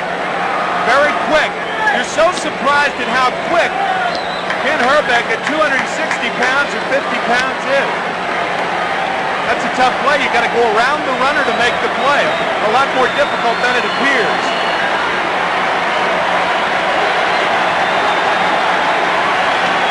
One and two, one out. 2 and 2 on Lindeman with McGee to follow.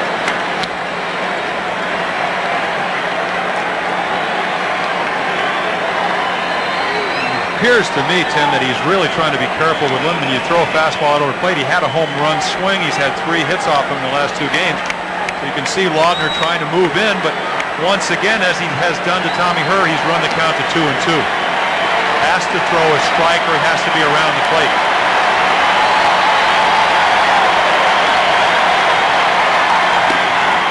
Full count now on Lindeman with Herr at first base. I would suspect he'll be going. Bet the ranch on it. And he can run 19 stolen bases during the regular season and only been thrown out 4 times. So not only a pretty good base runner as far as speed, but in this situation you don't have to be too smart. The one thing you have to do, though, here is make sure he pitches. Viola with a good move. It's up to the hitter to put the ball in play, similar to a hit and run. He goes, and it's popped foul back out of play. So 3 and 2 on Lindeman. Cardinals got 2 runs in the second.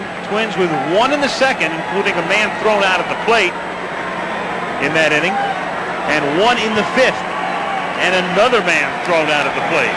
And you can look for the second baseman to be covering. I would assume Herr will be going again. Lindeman has shown that he rarely hits the ball on the ground the other way. Therefore, the second baseman, Lombardozzi, should be covering. Herr goes, Lindeman pops it up, and back out of play. What makes it a little bit easier, I guess, from a pitcher standpoint is that 3 and 2, 1 out, you have to throw a strike. So you take a little bit longer, and really at this point you'll sacrifice a stolen base for not walking Lindeman. Not something you want to do, but the 3-2 count dictates that you have to come into the hitter. You cannot rush your delivery, try to get rid of the ball too quickly, and end up walking him and create the first and second situation.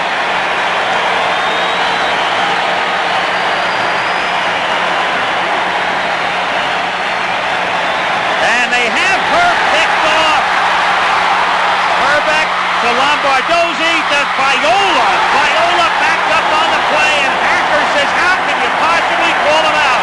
And here comes Herzog, and good luck with Whitey and Wire here with Lee hearing anything.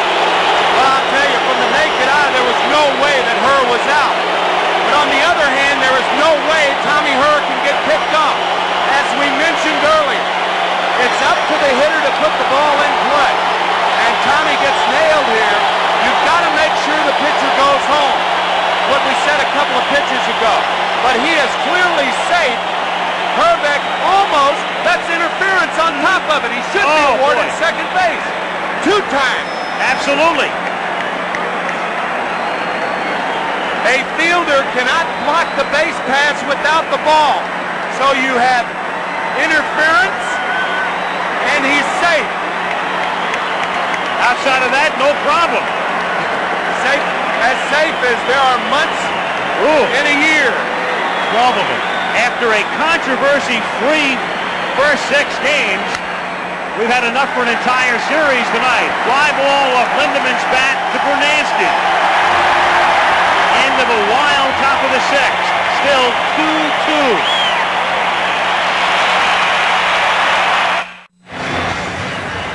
Tommy Herr picked off on a 3-2 pitch. That's one thing that went wrong. Now watch the others as far as the rundown play is concerned. Hrbek, without the ball, illegally blocking Herr.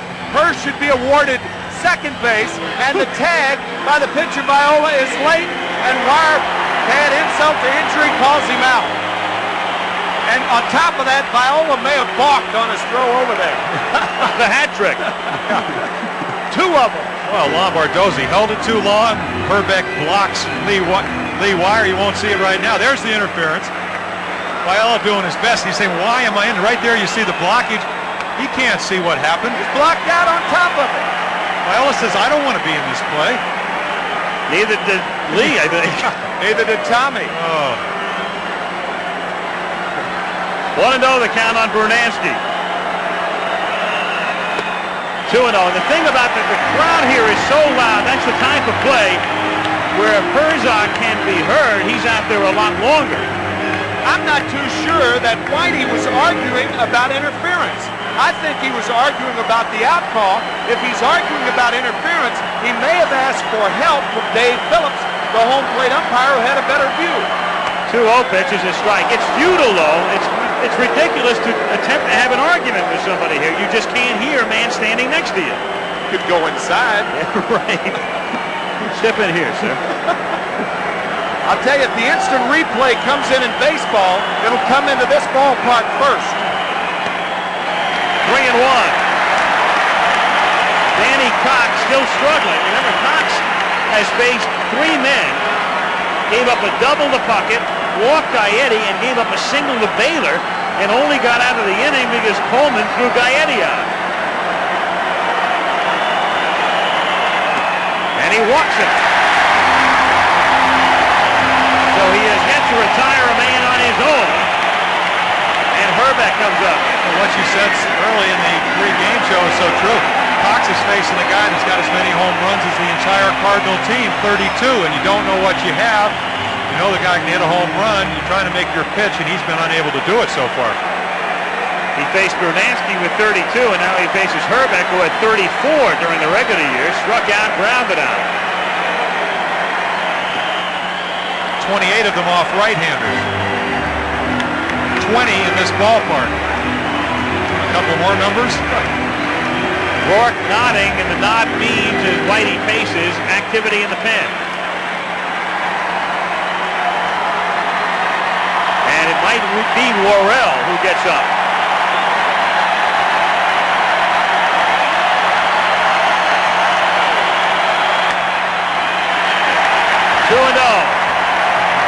It is. It's Todd Worrell. And here comes Rourke. One advantage that Herzog has in a game like this, as opposed to a game in the National League Park, if he does go with Worrell and it's early, he doesn't have to worry about hitting for the pitcher. With a DH, you just go through the lineup, of course, so you can leave him in as long as he's strong. Another advantage is he has Ken Daly behind Worrell, and Daly is better against right-hand hitters, at least a lot of the twin right-handers hit better against righties than they do lefties. So the matchup that seems something you don't want to really cause shouldn't affect them that much. On top of that, Worrell may be used to get out of this inning and work maybe one more before they make a move, because really you can make a case for this being a very big inning. If they score here, the Cardinals a tough time playing catch-up ball. So maybe he's using him as a short man, even though it's the 6th inning. Brunansky at first, and the pitch is a change for a strike. 2-1 on Hrbek.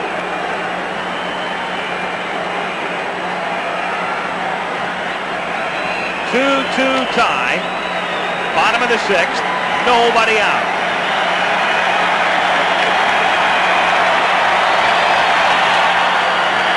Three and one.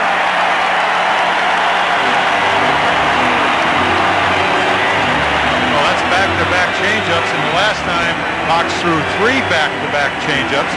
Randy Bush with the bases loaded back in game 2 hit a double down the right field line.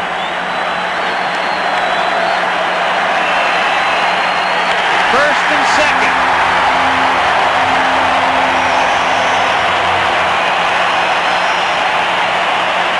I think you may see Steve Lake go out and talk to Cox again. Yep, that's what Whitey just told him to do, and there he goes. You got to buy time right now. Worrell hasn't been warming up that much. The whole infield is going to help buy some time here. And also they've got to discuss all the possibilities with first and second and nobody out, and you've got to get that close to be heard. That's a tight-knit group.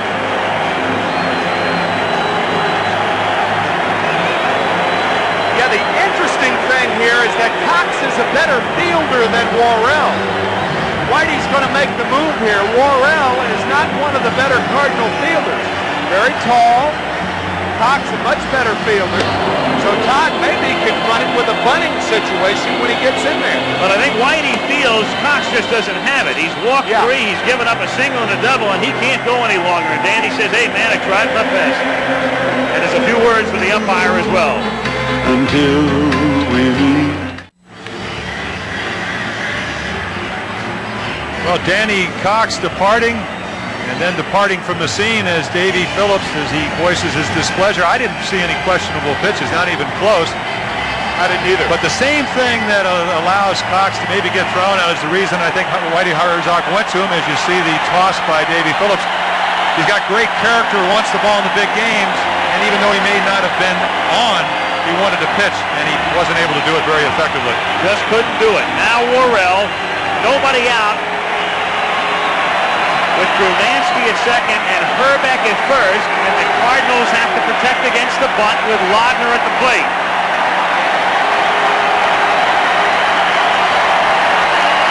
He squares and looks at a strike, with Lindemann charging and Lawless on that plate backing up to cover third. A perfect play situation to have a guy that's bunting. You have a guy that throws about 96 miles per hour, throws the textbook high fastball that might induce a pop-up. You have a slow runner. You have AstroTurf where you have guys who can charge. You have the situation normally where he will go to third, first baseman will charge, and you'll try to get the force at third. A lot of things can happen here. Lindemann charges, it's outside, they throw down to second, and Ozzie is able to scoop it out of the dirt. Brunansky, Ozzie ran back to center field with the ball in his glove, trying to make Brunansky think that the ball got by him. Strong throw by Lake, but a short hop and a good play by Smith. Now watch him. It's exactly what he did. After the play, Ozzie waits a beat, and now he runs towards center, trying to decoy Brunansky. But Tom didn't buy it. Lindemann, 45 feet from home, and the pitch bunted out and missed for a strike. 1-2. I tell you, Al, the interesting thing about the Cardinal defense right now, it's at its weakest on the corners. Normally, they would be having the rotation play on with Terry Pendleton coming in, but since Lawless is in third, lacks the experience on the rotation play, they're forced to play it straight up. The rotation play, the shortstop goes to third, the third baseman charges, the second baseman goes to first with the first baseman charges. 1 ball, 2 strikes. He swings away, pops it up in foul ground, playable for Lindemann. A big out. A big out. Still runners at first and second. Brunansky is the go-ahead run.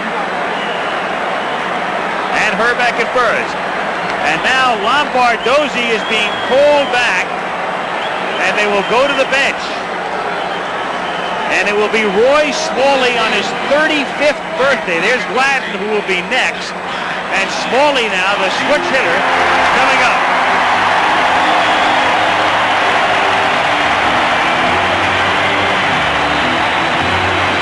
One for two in this World Series. Both the bats off Worrell. Fly ball the other night in St. Louis, double here in the second game to left center field. So he's seen Worrell. He knows how hard he throws. He's seen the movement of the ball. And still, I don't know if that's good enough preparation, because we're talking about a guy that can throw. So Smalley coming up. Smalley is a switch hitter. He had 275 during the regular season. As a left-handed batter, he had 277. He very rarely comes up right-handed. He was at the early stage of the year the left-handed DH on a full-time basis. But now he comes off the bench.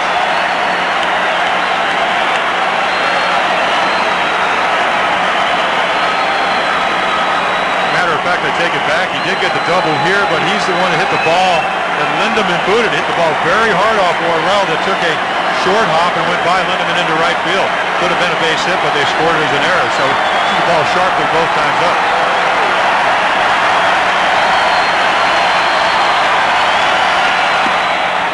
One and 0.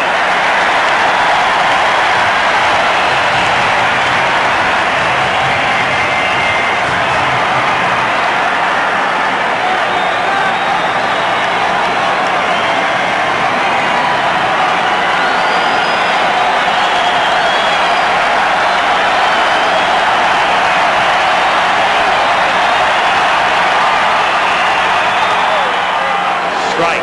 1 and 1.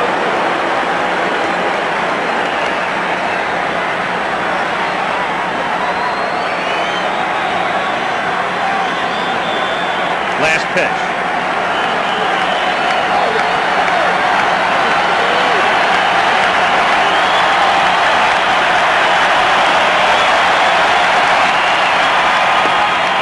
Two and 1. Change up his third pitch. Of course, he knows that Smalley is an excellent fastball hitter, but you would think best against best. Don't want to get hurt with your third best pitch in this situation. Half swing. 2 and 2. You're wondering why you swing at a bad pitch. As a hitter, you have to get the bat started.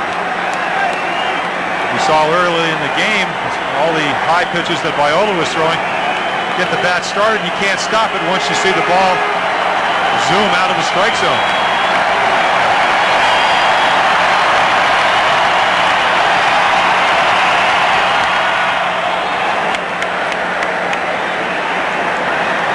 Two and 2 on Smalley with 2 on, 1 out.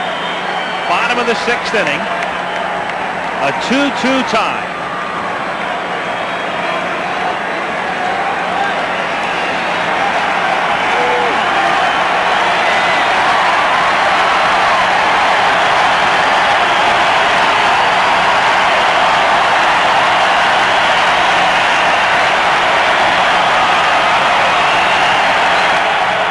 In on it. So the count is full. Now do you send the runners? I wouldn't. I don't. Jim? No, not at all. Strikeout pitcher, catcher Lake that can throw. Smalley, first one to admit that if he doesn't play a lot, he strikes out more than he usually does.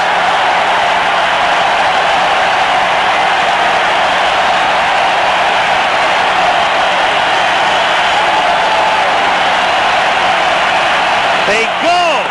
High, ball 4. They're loaded.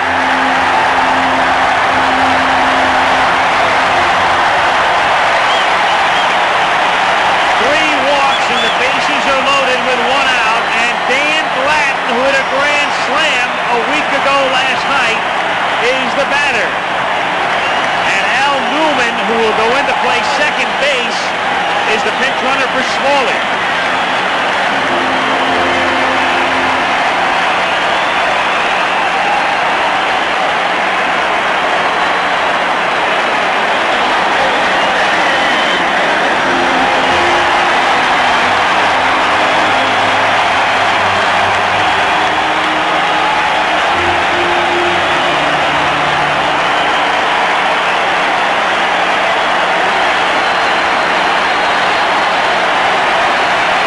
Loaded, 1 out. Cardinal infield double play depth.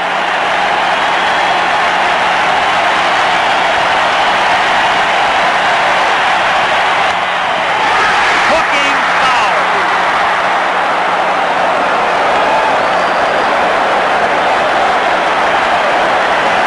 You see Pena right there talking about the ball being up with Worrell. I said Steve Lake, I beg your pardon, talking about the ball being up.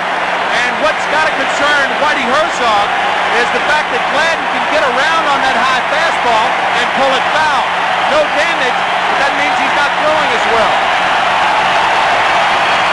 1 and 1, snap throw to Lindemann. Newman back. I believe that one of Todd Worrell's strength is more velocity than movement. So it's a matter of timing.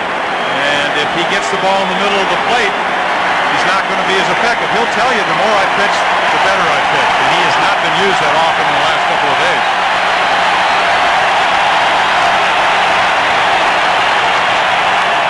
One and two.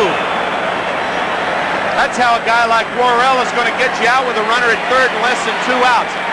Pop you up or strike you out. It's rare that he gets a lot of double play balls. Brunansky, the go-ahead run at third. Hrbek at second. The pinch runner Newman at first.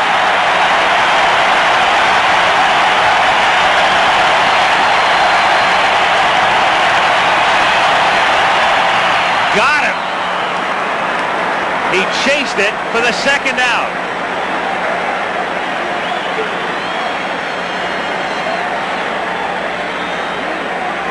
We talked about the fastball. Now look at the slider, second better pitch. Very tight. As we said, a slider slides. You look like it's a fastball. You go out to hit it, and it slides away from you and down. Of course, he set him up with about 496 miles per hour fastballs, 95, whatever. So your second pitch becomes your best pitch. Did then. Gagne up and in. We're talking about sliding. What about Lake on that last play and the pressure on a Steve Lake right now? Well, he has had some physical pressure on him twice. One from Don Baylor and the other from Gary Gaetti.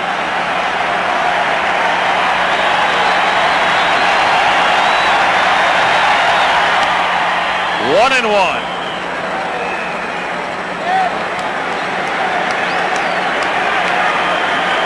Bases loaded, 2 down. Brunansky, Hrbek, Newman.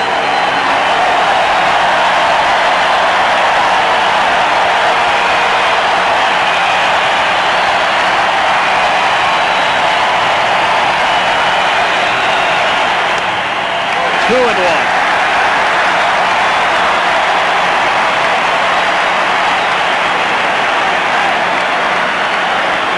Rourke, good luck being heard above his den. Telling Tom Lawless may go into the dugout. Wallace had to call time. Wallace has to go tell something to Worrell. Maybe Tom saw what Rourke was trying to say. And the only guy for whom he would get his attention was Tom Lawless. There's Lawless saying, me? All right, just a second. Again, it does come back to communication, whether it's fly balls. It's just difficult to communicate here. You have to have your head in the dugout, which is somewhat of a distraction. Again, a right-handed pitcher can't see over the Cardinal dugout.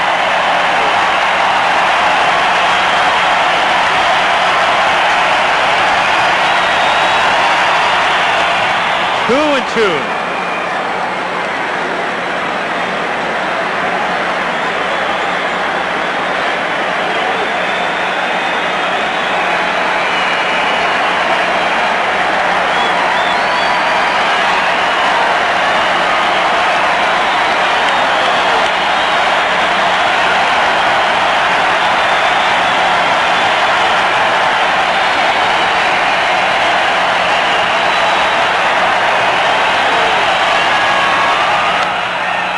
Still 2 and 2.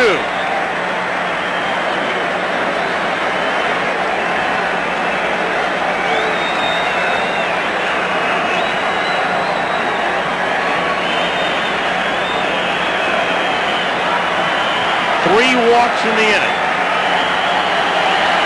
Bases loaded, 2 out, 2-2 tie. And they pick up the tradition down in the pen because the ringleader Newman is at first base. Full count, the runners will go.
twist, and then Wallace makes an excellent play, saves one run, nosedive. We talked about his lack of arm strength. You should look at it from another angle.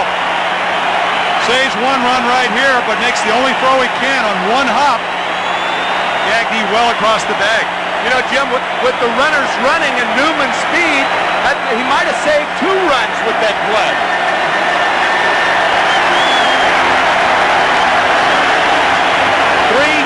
Twins and Puckett coming to the plate. What a ball game.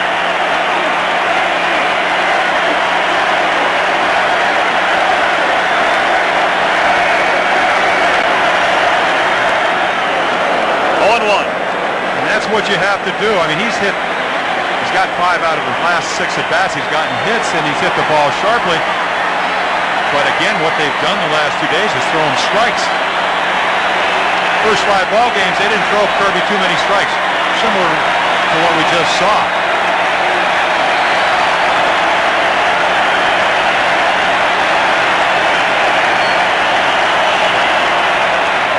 Strike 2.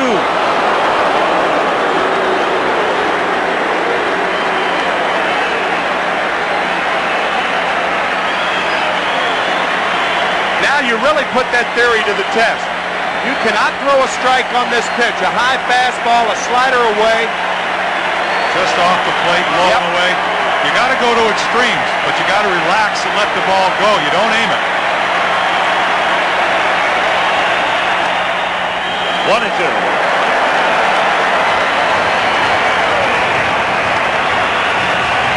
Again, we're talking a guy with 28 home runs. We haven't seen any power in postseason play with the exception of that line drive to center. But he can turn on a ball, something he couldn't do 2 years ago.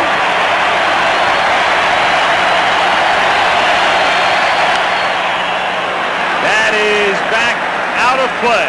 A ball and 2 strikes. Morel took something off it. Oh, it's that slider they struck Gladden out on. Now, again, we talked about it yesterday. A lot of times you'll get a breaking ball up, but it'll be up just high enough where the hitter thinks he can hit it, but he can't. That ball a little bit lower, we're talking 4 runs.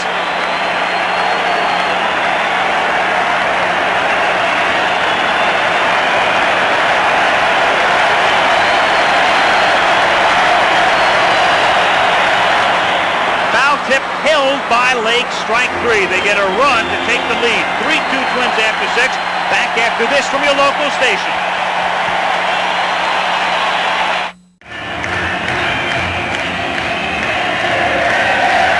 7th inning, a few things to mull over after this one. In the 2nd inning, Don Baylor attempting to score on a base hit by Loudner. Now watch the high tag by Lake. Baylor was called out. In the 5th inning, Greg Gagne, a tapper right side to Lindemann. The throw behind McGrain, but watch McGrain clearly touch first base. Gagne calls safe. Herr in the top of the 6th inning. The rundown play. Interference on Herbeck. Herr safe at first. Herr was called out. And all that through 6 as we go to the 7th. 3-2 Minnesota. Willie McGee, then Pena and Oquendo. Frank Viola, and he's been on the bench a long time. That was a very, very long bottom of the 6th inning.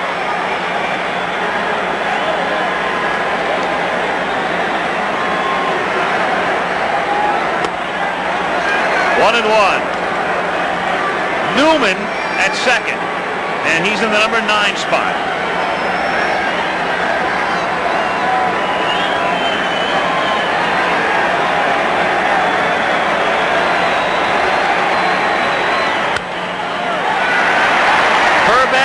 Newman and Brunansky all chasing it, but they can't make the play.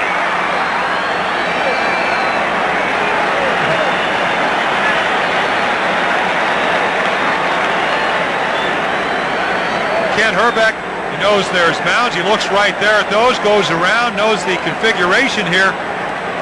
Almost gets to the ball, hits off the railing, and Al Newman with a spectacular play, but it doesn't count. How about that? This is a weird game, I'm telling you. Newman made the catch off the fence. Yeah. That's hit sharply to short. Gagne backs up, guns him down. One down in the 7th inning. And Pena comes up.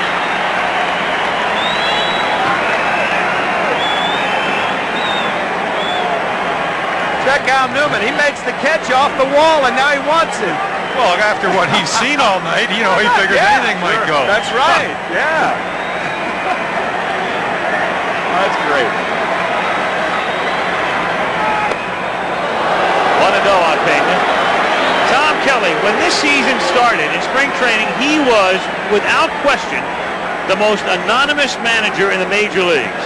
I mean, even fans who follow baseball pretty closely were stumped when you said, who's managing the Twins? I think we know about him, along with a few million others now. Of course, being young has really been a tremendous boon to the Twins, because they say he's one of us. A boon to anybody. Being young, yeah. Some of them call him Coach. Strike. 1-1. Coach Kelly.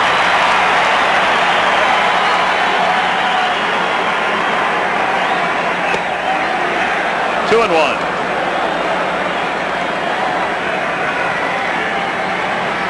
Again, relying on that fastball, and as we've seen, been able to stay out of the strike zone with it. The changeups have come late in the game, so he's really been able to go to another pitch, something he didn't have in that 2nd inning when they got 4 hits. 3-1. Curveball in the bullpen. It's Berenguer and Schatzeder. When you look at the Cardinal bench, Tommy Lawless can't wait to get up there after that 3-run home run off Viola. He may not face him. I think that curveball is directly responsible for what you said about Tom Kelly. 2-1 pitch. A guy doesn't hit a home run. They said they wanted to throw him breaking balls. Now he's behind in the count, 3-1.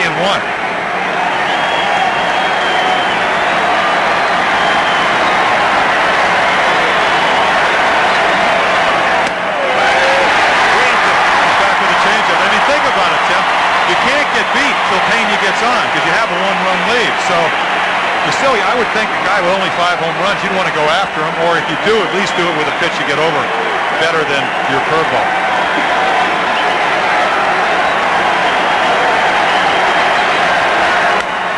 In the air to right field, deep. Brunansky back and plays it off the bottom of the fence. Pena on his way to second and in with a double. Tony Pena with his 2nd hit. And the tying run at second. Pardon me, out fastball away, and one of the most impressive players against the right field wall. You mentioned Yaz last night at Fenway. I think that's an excellent example, because Brunansky not only fields the ball well, he barehands balls off the wall, and it is in position to throw. I mean, something you said earlier in the series, Al, that he told you the trick is to play it off the 3, so he knows where to go. No wasted motion. Oh, no. He barehands it in position to throw, and at least makes it close. And nobody knows that corner like Brunansky. He's played here since the park opened in '82. Oquendo, 0 for 2.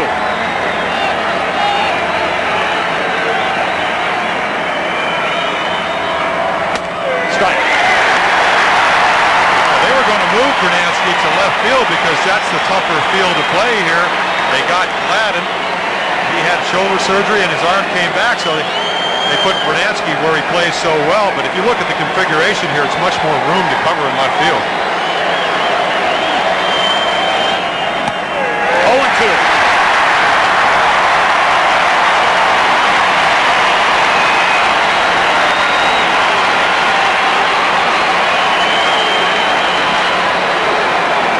Frank Viola has not walked anybody. As his same thing that happened in the first game. 3 walks in the 5th game when he had trouble. Struck him out. And when he does, the first emotion we've seen, a little jump, a little skip. I'll tell you what, you get to the 7th inning of the 7th game of the World Series, you start counting outs if you're a pitcher. You take them one by one, but you start counting the outs. See the end of Oquendo being fooled by a changeup down and away after he set him up with a fastball on the inside part of the plate. He's counting outs right now, and he's thinking about 7. 2 out in the 7th. Pena at second. Lawless 0 for 2 tonight. Foul away, out of play, 0-1.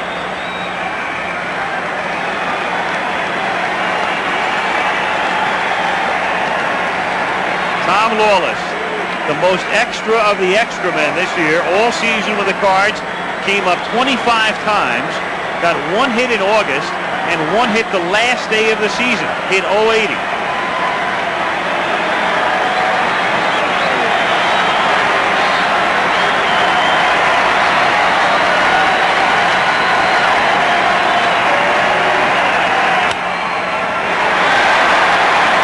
Viola still with that high fastball, and the Cardinal hitters just can't get on top of it.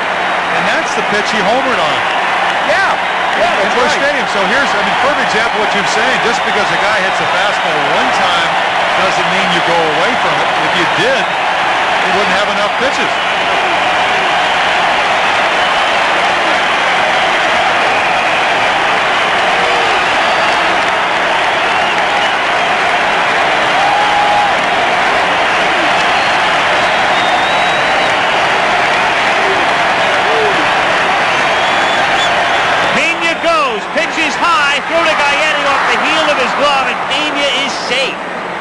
Oh boy!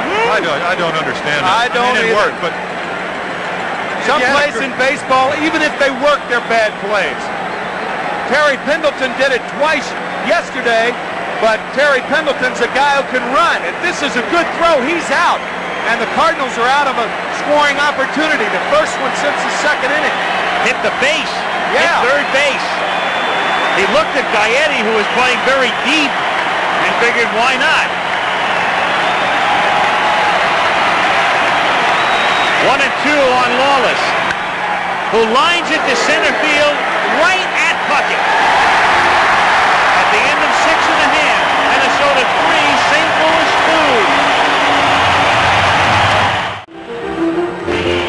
2. 7th inning stretch.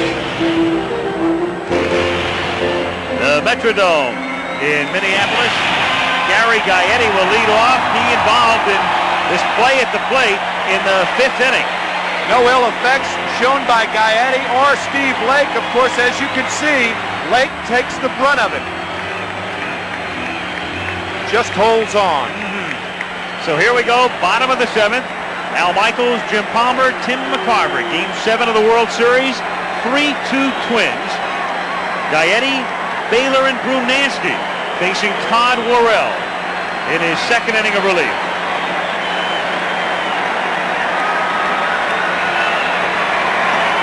Strike.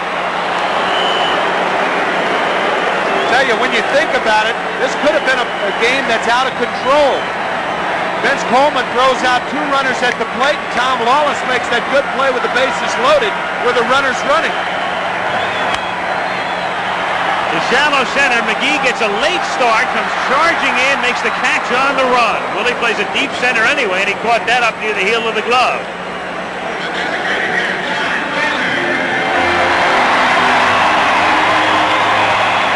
Worrell ready to deliver. Low fastball. Gaetti pops it up, and what is a routine play, as you see what Al was talking about, a long run for McGee. And right on the wrist, out of the glove and the wrist. Again, you just don't see it that well here. Don Baylor, who got the losing share in last year's World Series. Looking for the big diamond now, 0-1. What a career. I remember when he played with the Orioles, Earl Weaver said he will be a most valuable player at some point. And at that point, I just didn't think that he was going to be a full hitter. Hit a lot of home runs. 1979, 36 home runs, or excuse me, 39 home runs, 136 RBIs. Fly ball to right. Oquendo looking up into the Teflon, makes the catch. 2 down. And Brunansky coming up. A reminder, next Sunday, the New York City Marathon.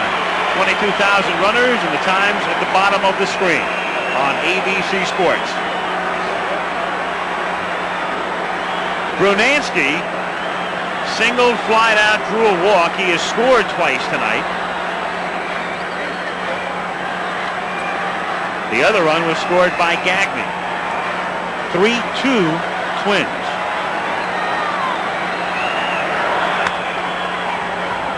Oh, 1. Looking ahead to the 8th inning, Whitey's crew will send up Lake, Coleman, and Smith. 9, 1, and 2. And in the bullpen for Minnesota, the Terminator, Jeff Reardon.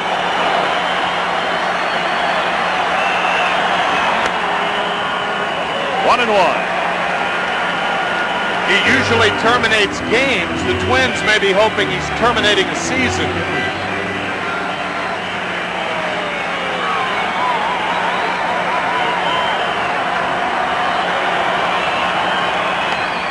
One and 2. Morel, very impressive mixing up his pitches. Well, one of the constants of the Cardinals all through the year, and we saw it in the 5th game in Busch Stadium and tonight, is their defense. Not a great offense with Clark and Pendleton out, but they keep you in the game with great defensive gems.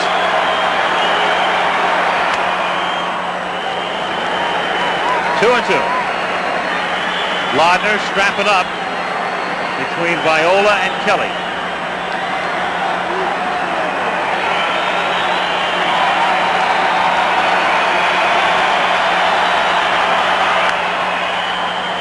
Popped up.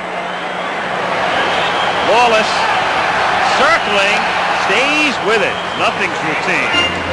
To the 8th, still 3-2 Twins. Funny, in this age of instant gratification, if you don't have your socks knocked off early on, everybody says, oh, the World Series is pretty dull. And it takes a few games for it to build, and then you get to this point, like last year. It takes some time as the music that was playing between innings twist and shout. It takes some time for things to build up to that crescendo, and this game certainly has not disappointed anybody. It's got my attention. And the series, too. Yesterday's game, today's game. Here we go, 8th inning, with Lake leading off and fouling it away. 9, 1, and 2 for the Cardinals. Lake, Coleman, and Smith. The president of the American League on the far left, Bobby Brown. And his opposite number, Bart Giamatti, also in the ballpark, along with the commissioner. The Twins 6 outs from the title. Broken bat, little roller, Gaetti, Herba. Lake is gone, 1 down, and Coleman comes up. And so is his bat as Gaetti gobbles up this ground ball. We've told you all series. Gold Glover last year, most likely win another one. Great power hitter, and he gets the first out here in the 8th inning. Carl Pohlad and his family, owner of the Twins.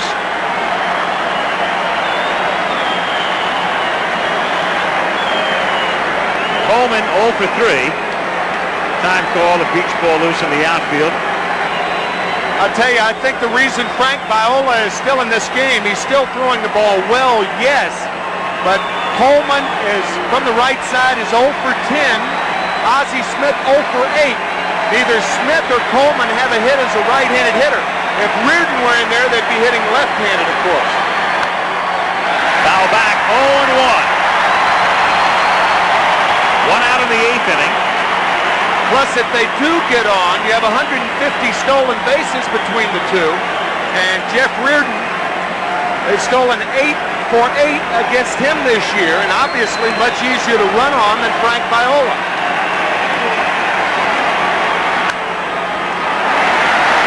Brunansky charging in. There, makes the play. 2 down. Smith, the batter.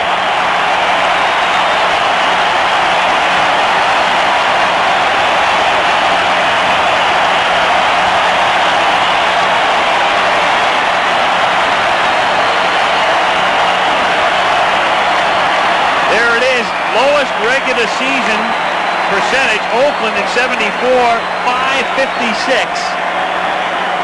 The Twins well below that this year.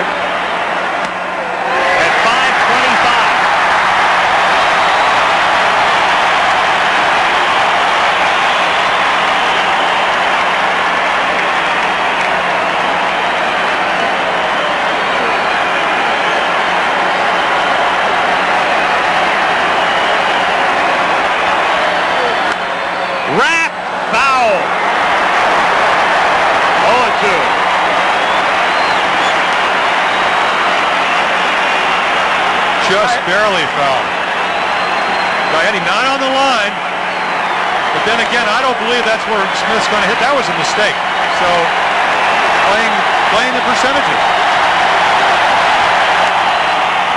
Weak grounder to Newman. 7.5 gone. 3-2 Minnesota.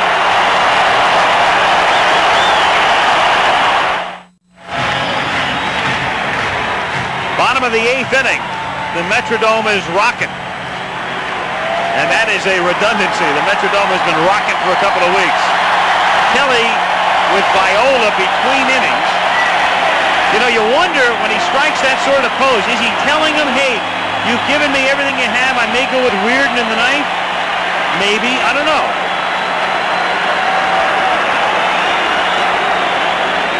Well, it makes sense. I mean, you turn her around. You got to make them make a move with Lindemann, with Reardon, the right-hand hitter versus right-handed. And then McGee, of course, he's hitting well from both sides. So, and you're going with a guy that got you here. Well, of course, Viola had a lot to get him to the ninth, too. Bottom of the 8th, 3-2 Minnesota. Herbeck leads off. They'll be followed by Laudner and Newman. In the 9th inning, Herr, Lindemann, and McGee for St. Louis. Of course, it's a moot point if Worrell doesn't do his job and contain the Twins in the bottom of the 8th. And he knows that. We know it. Now you at home know it. 2-1 on Herbeck.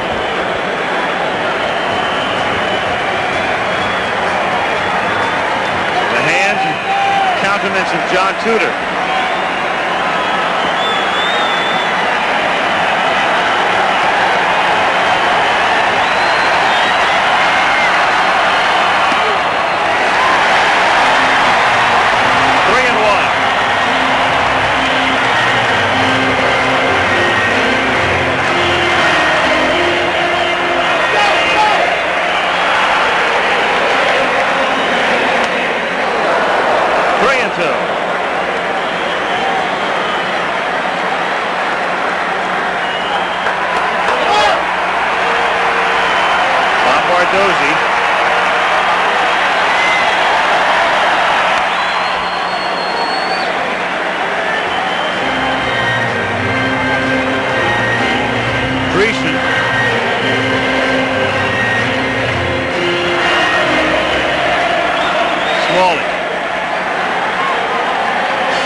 Lindemann started to break toward the ball and now gets back to the bag for the out.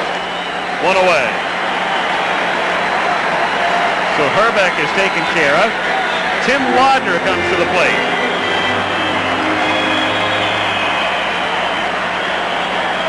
Daly, earplugs. He's heard enough.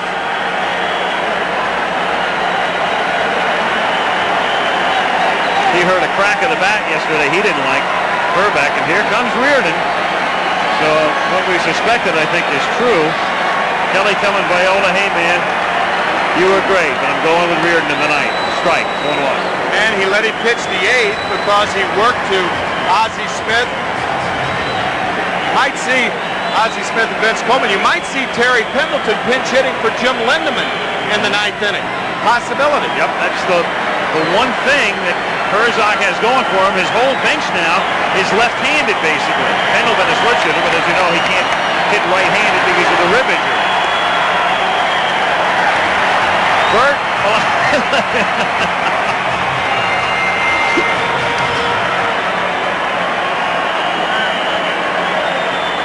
Bert will give you that look on April 7th and October 25th. It doesn't matter.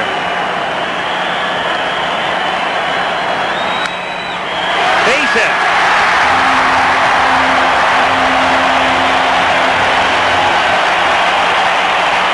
Laudner at first, one down.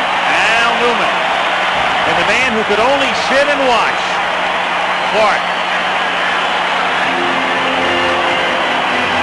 Think he wouldn't have liked to have been able to hit in this ballpark?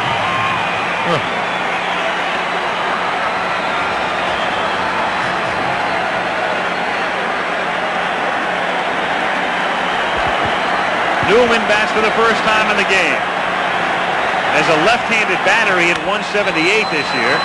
Hits it in the air. Coleman was playing in the slice anyway and makes the catch in foul territory.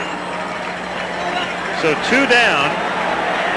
And Dan Gladden, who is 0 for 4 tonight, coming up. And Herbeck, born here, raised here, and now trying to be part of a world championship team here.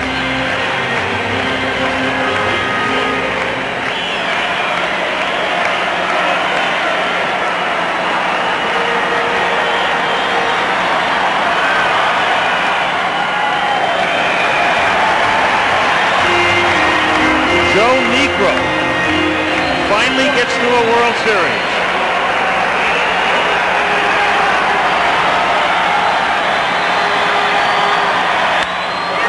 Toward the gap in right center field and up the alley. Laudner is being waved in by Rennick. Here comes a relay from her, and they can't handle it. 4-2.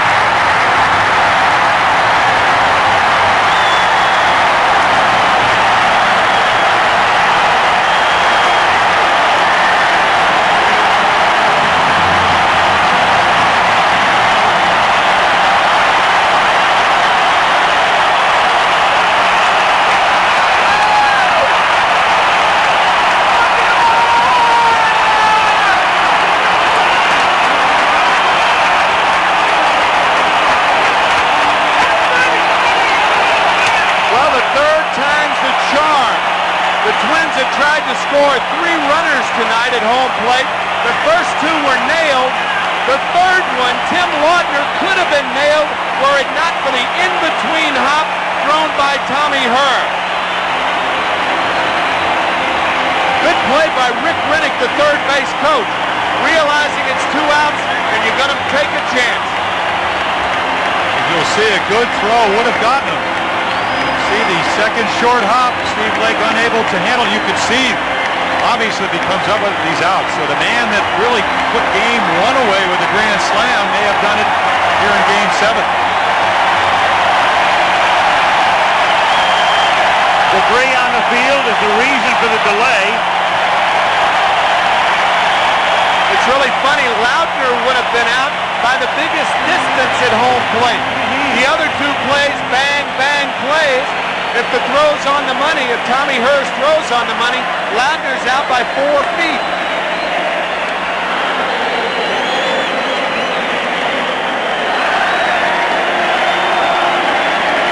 Maybe. Gladden gets credit for a double, third on the throw, and a run batted in. 2 out. 0-1 on Gagne.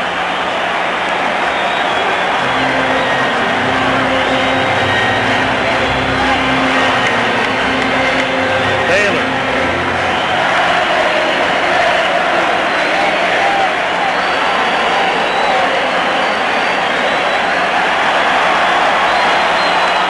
Tries to bunt, and it's 0-2. Not a bad idea. We saw him try to push one to the right side earlier in the game. Oh, struggling in this series with the bat. Apparently knows his own limitations. Probably a higher percentage play for him to try to bunt to get on against Scott Worrell than to swing away. Straker.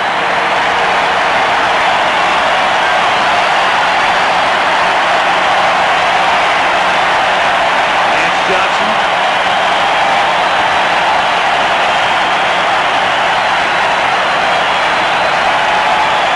Romansky. 1-2. Interesting, Worrell dropping down. He hasn't been dropping down this season very much. No, not at all. Of course, if he does and makes a good pitch, it's all over. It usually changes your rhythm. Line drive, 1 hop to Tommy Herr, and that's that in the 8th. To the 9th, 4-2, Minnesota in game 7. No team trailing going into the 9th. team has ever won the 7th game of a series, 4-2 as we go to the 9th. Last year, when the Twins season ended October 5th, Frank Viola was the winning pitcher. He beat Chicago 3-0, and that meant the Twins wound up 21 games out of first in 6th, ahead of only Seattle in the American League West. A year later, they are 3 outs away from the World Championship, and Jeff Reardon to try to get the 3 outs. And a man so responsible for them getting here, along with Gladden, Berenguer, the new players on the ball club this year. 31 saves, 35 last year in Montreal, 41 the year before. The only relief pitcher in the last 6 years has had over 20 saves. Fastball, curveball. Kerr, and then Kurt Ford is out on deck, and then McGee. 1-0 on Tommy, who is 1 for 3. Anything for a rally. And if you think that run in the 8th inning wasn't important, consider the fact that you really take away the meaningful running attack of the Cardinals. They can still run, but it's not going to be the tying run unless 2 are on. 1-1.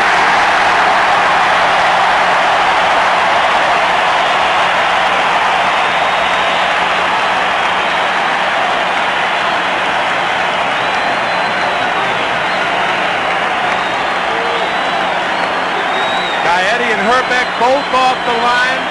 That's another thing you can do when you have a more than 1-run lead in the 9th inning. 2-1. We ran into Reardon in the catacombs of the stadium, and he said that inning he got yesterday he felt would help him. 3 2/3 inning in this World Series, 5 base hits. So the Cardinals have been able to get something going, but line drives up the middle, just making contact, what they do best.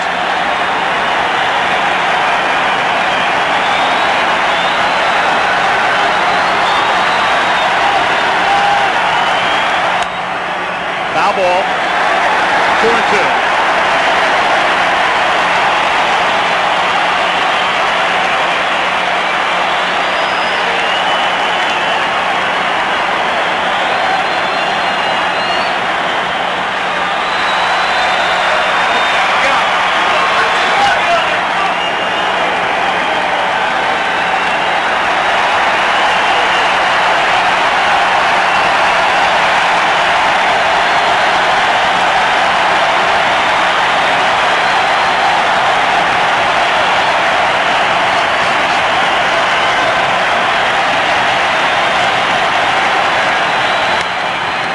Center field, shallow, puck it on, 1 out.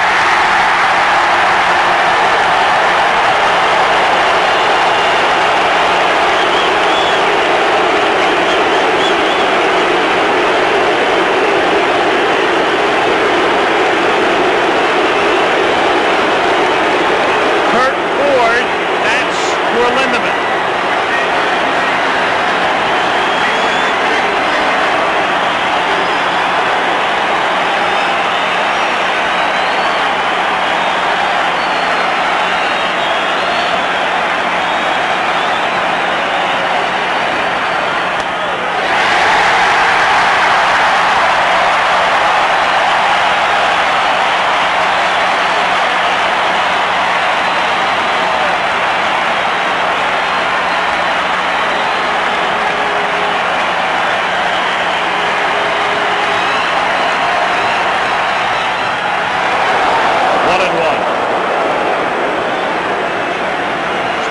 Those odds, the Minnesota Twins were 150 to 1 before the season started to win the World Series.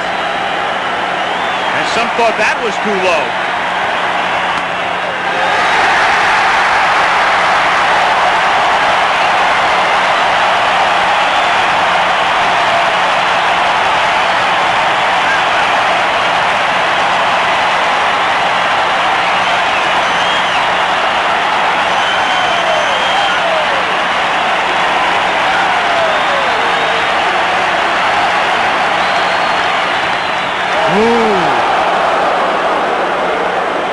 Phillips, just a slight twitch. Little body language.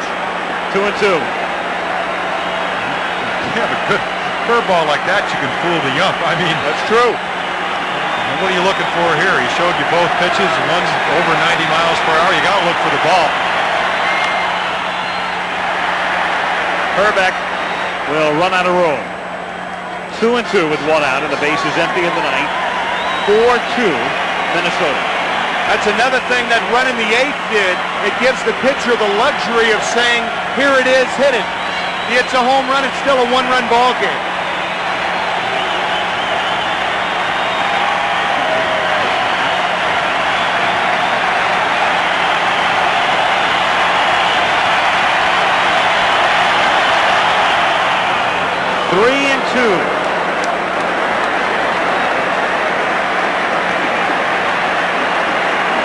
McGee to follow.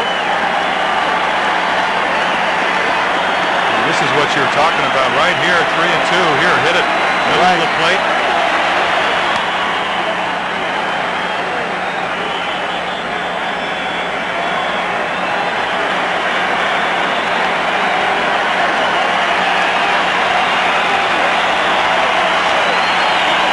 It happened to Todd Worrell in the playoffs. 2-run lead. Harry Stillman hit a home run.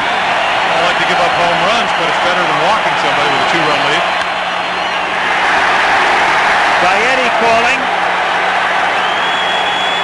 2 guys.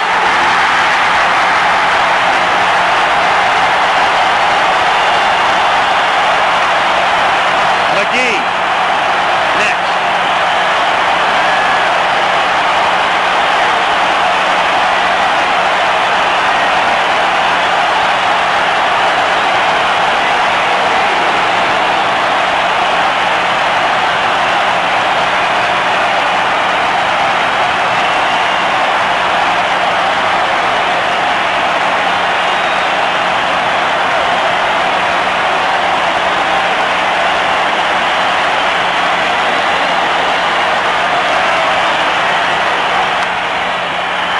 Looper in foul ground. Gagne has no play. 0-1. If McGee keeps it alive, Pendleton has come out on deck. He would be the tying run. Terry would bat for Pena.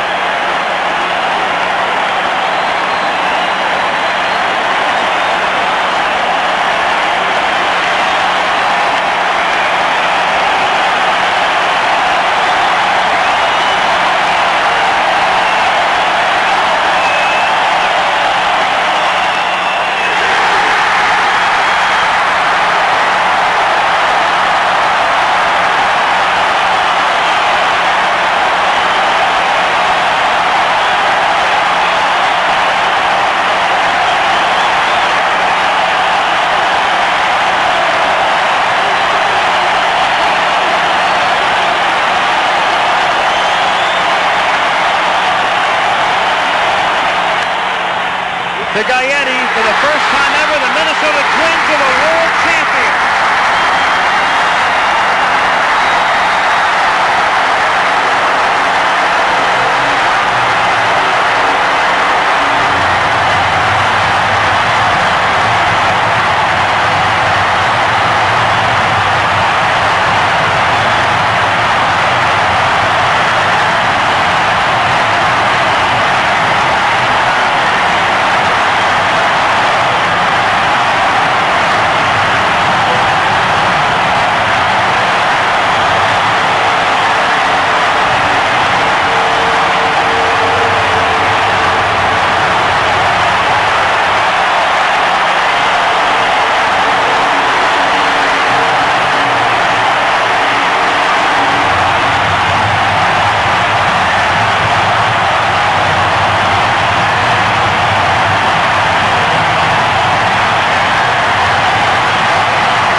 consensus 4th, 5th, 6th place choice in the American League West, with a manager not named until 7 weeks had gone by in the offseason last year. With a 34-year-old general manager, Andy MacPhail. A team that not long ago may have been headed elsewhere. Their future in Minnesota seriously in doubt. Small crowds, the depths of the standings, and now this.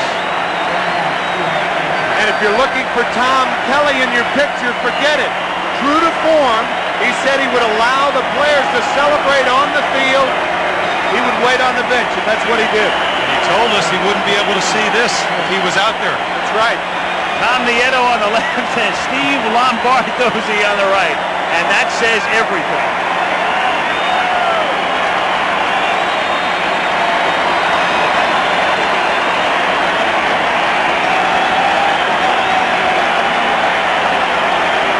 The Metrodome still rocking.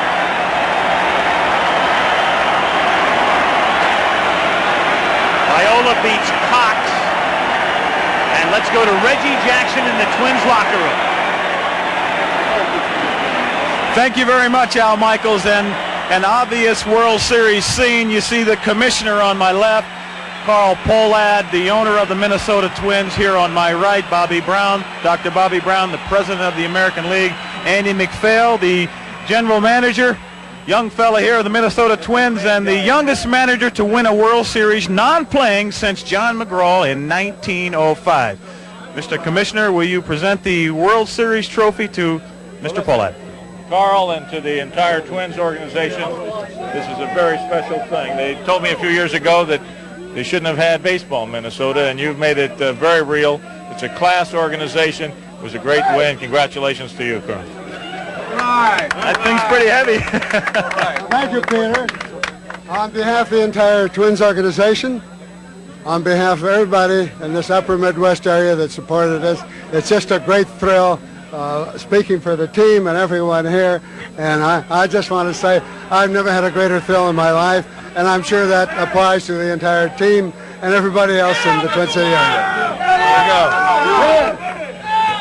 Tom Kelly, what do you think of the owner here? What do you think of your trophy? Well, I'm very happy that Mr. Pohlad gave me an opportunity to manage these fine bunch of young men, and I'm very proud of the guys, the way they played. You know, the outstanding effort against the Tigers, very good ball club, and to beat the Cardinals, just an outstanding class organization. We have to feel very proud. The thing I want to ask you, Tom, what did you say to Frank Viola in the middle of the 8th inning? Well, I didn't want to take him out, but the way we've been going all season long, we didn't divert. In the 9th inning, Mr. Jeff Reardon gets the baseball, and that's the way we did it all year. Reardon's my man in the 9th. He gets the ball. That's all there is to it. Outstanding. Mr. Pohlad, let me ask you a question. Thank you. I know that you've had some... There you go, guys. You and Andy made it all happen. All right. Way to go. Super. Mr. Pohlad, I know you've had some great thrills in your life. You can name it when it comes to buying things, but a World Series trophy is something that all the dimes or all the pennies you can save in the world you can't buy. What's your feeling today? There's no way I can describe the feeling. I've been through many things in my life, pleasant and unpleasant. This is the greatest thrill, and the only way that you can really know how it feels is to be here, have it happen to you, and believe me, thanks to a great organization, Tom Kelly, Andy MacPhail, and everyone else, it happened to us, and we're just grateful. We're grateful for the good Lord to let us come through all this, and I can't tell you how thrilled I am. I know the guys love you. I know the fans love you. When we come back, we will come back and we see the most valuable player trophy given to Mr. Frank Viola. All right. We'll be right back. Stay with us. There you go, Frank.